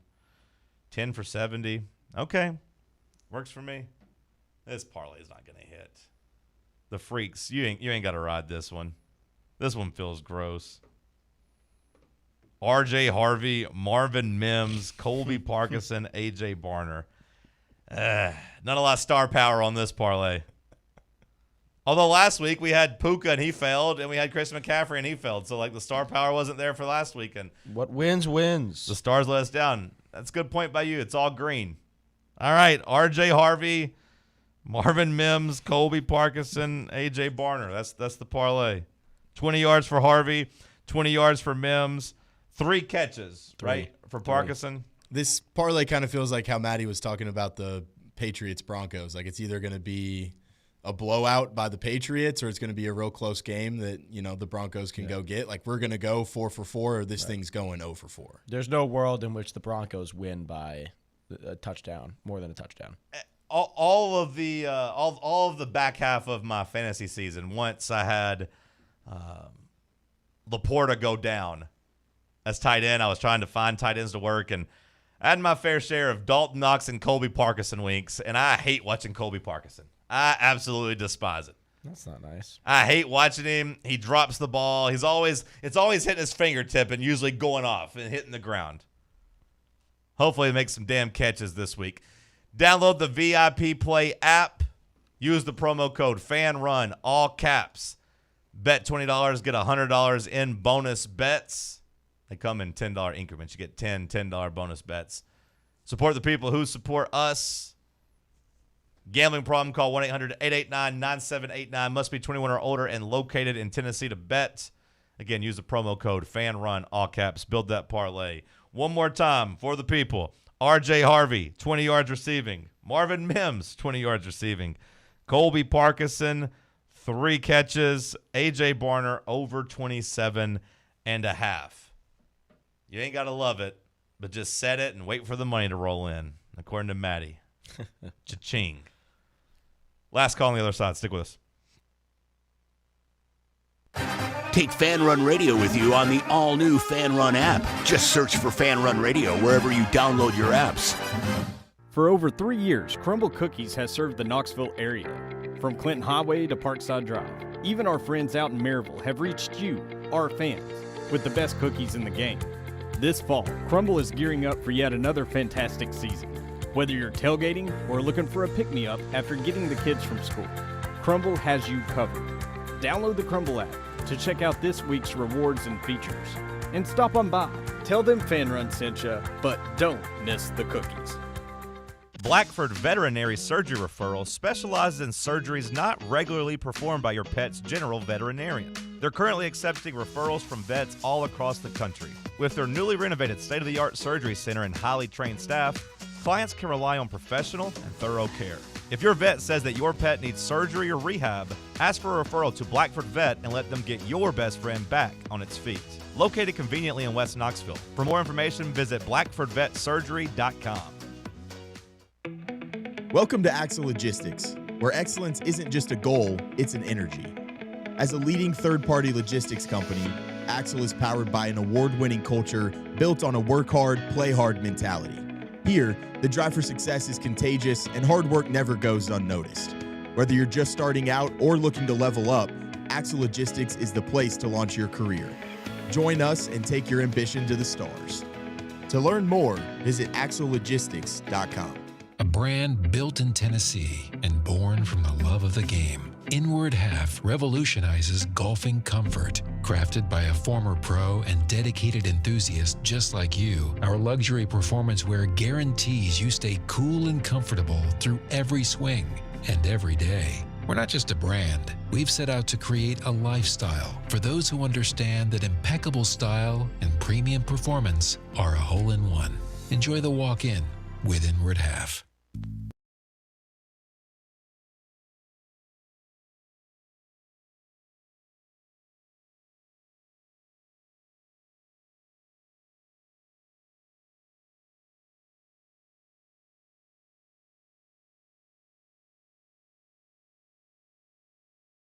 Want to remind you, if you're out driving around looking for plans, maybe getting off work a little bit early, the Drive will be out at the Casual Pint in Lenore City from 3 to 6 for their grand opening. Stop by, say what's up, support the people who support us. Their grand opening will also be tomorrow for the basketball games at Barley's down in the Old City, up in the Old City, over in the Old City, depending on where you live. Come hang out with us. Watch some ball. All right, Maddie's got his hot take ready to go. I don't know how it's going to pass Ronnie James and everything that happened there at the end of that last hour, but let's see what you got, Maddie. I don't know that I'd call that a hot take either, but it's more of a complaint. I've gotten sick and tired of watching the length of college basketball. The media timeouts has gotten out of control. And then the last 2 minutes of every college basketball game is 20 minutes. It makes it hard to watch. Whether it's an 8-point game in the last 2 minutes, it should not take 20 minutes to watch and finish that game. It's absurd. The length of college basketball games needs to be shortened. They need to get rid of media timeouts. They need to do what the NBA does. They need to give each coach 6 timeouts a game, use them as you should, and play basketball, because these games have just gotten out of control, and they're keeping people from being able to stick at their TV and watch the games. What they really need is to go to quarters. Yeah. Like the women do, where you can reset the fouls and you don't have somebody shooting the bonus for the last 14 minutes of a half. Yeah. I think that would be – That'll do it too. I think that would be the easiest thing to do. But, no, I mean, you're 100% right. It is crazy knowing that you can pretty much pencil in 2 hours and 15 minutes tomorrow night for the Tennessee-Alabama game.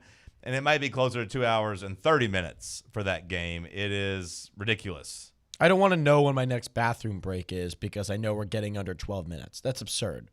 Just play basketball. When there's a stoppage, there's a stoppage. It bugs me that we have to stop at certain points for media. It's just absurd. You got to pay the bills. No, you don't got to pay the bills. You got to let some kid shoot half-court shots in the meantime. It's absurd. That helps too, but also it's the TV money that they need to protect. I don't need to see Duck Duck Goose by a bunch of school kids in the interim while the. You gotta go to the bathroom though. You got to go get some popcorn. I could go to the bathroom 15 times a game if I wanted to, if I went in every media timeout. What they need is just to limit. What they do is need to limit the number of free throws. They got to cut the fouls down. They got to be a little bit better at officiating, and maybe the defenses in college basketball got to be able to play without fouling as much. Maybe. And then, like I said, the women's game flows a lot better with the quarters and just resetting the fouls. You get one break, basically a quarter, and you get the quarter timeout. Bada boom, bada bing.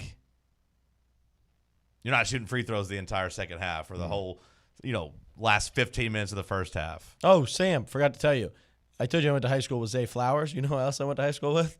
Ironically enough, Jalen Carey. There we go. Yeah, forgot to tell you that. His dad looked so mean on the broadcast. His brother, Vernon Carey's playing the G League now. He went to Duke. Let's get him. Yeah, and now right. And his dad, obviously, played for the Hurricanes and now played for the Dolphins. Vernon Carey Sr. All right, Bubba, what do we miss? So, pretty big news that happened. Ryan Wedding, the ex-Olympic snowboarder that was on the FBI's most wanted list, arrested. No. They got him? They got him. Where?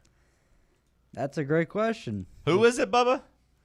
He was the drug trafficking ex-Olympian. You didn't know this? It's a big story a few months ago because a photo resurfaced of him. They got him. Also, Michael Irvin has said, quit saying he's Mexico. on cocaine. Mexico. That makes sense. That adds up. Michael Irvin wants you to know he's not on cocaine. He hasn't touched it in 20 years. Says he does love the 5-hour stuff, though. If you got any 5-hour energy, he says he does love that. But quit saying he's taking cocaine on the sidelines. He's just energetic. We have sad news that Toozy will not be playing for Syracuse. No. Oh, what happened? Just wasn't meant to be, I guess. It was all a publicity stunt the entire time? Yep. We've got the college football playoff staying at 12 teams for 2026. That's official? Yep. Okay, that's good. That's some good news. We've got Darian Mensah filing an emergency motion for reconsideration of his temporary restraining order. And he's basically saying, it's funny because in his affidavit, it basically says, hey, I've got deadlines at other schools that I'm trying to go to. And they're telling me that their interest in having me enroll will expire on Friday, January 23rd, which is today. So basically, like, I got to get this done. Like, if I need you to tell me I can go to that school or else I'm going to lose my spot. Which I think is interesting. But I'm excited about the 12-team playoff at least getting another year. I'm good with that. And then a weird thing happening for UFC. Apparently, Gene Silva saying he is autistic and that his opponent, Arnold Allen, is also autistic. Okay. You can catch two autistic individuals fighting this Saturday. All right. Sam. Keep it together, Sam. What? Keep it together, man. Hope you guys have a great weekend. Again, hope to see you at Barley's watching the game, weather permitting. Go out and check out the guys at the Casual Pints. Have a good Friday. No. Scratch that. Have a great Friday. Have a great weekend. We'll be back on Monday. Maddie, appreciate you sitting in. Anytime. You did a good job. Hopefully Cody's feeling better and he's back on Monday. Or not. Talk to you then.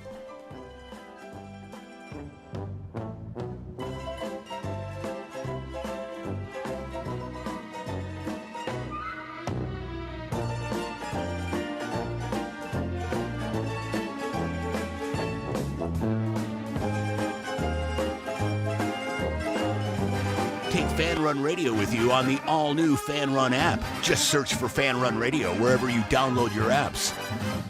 Hey folks, if you're in need of a lawyer, you need to call my friend Jerry Givens. I've known Jerry since high school and can personally vouch for him. He's East Tennessee through and through, and if you're going through a divorce, bankruptcy, or a DUI case, you'll need someone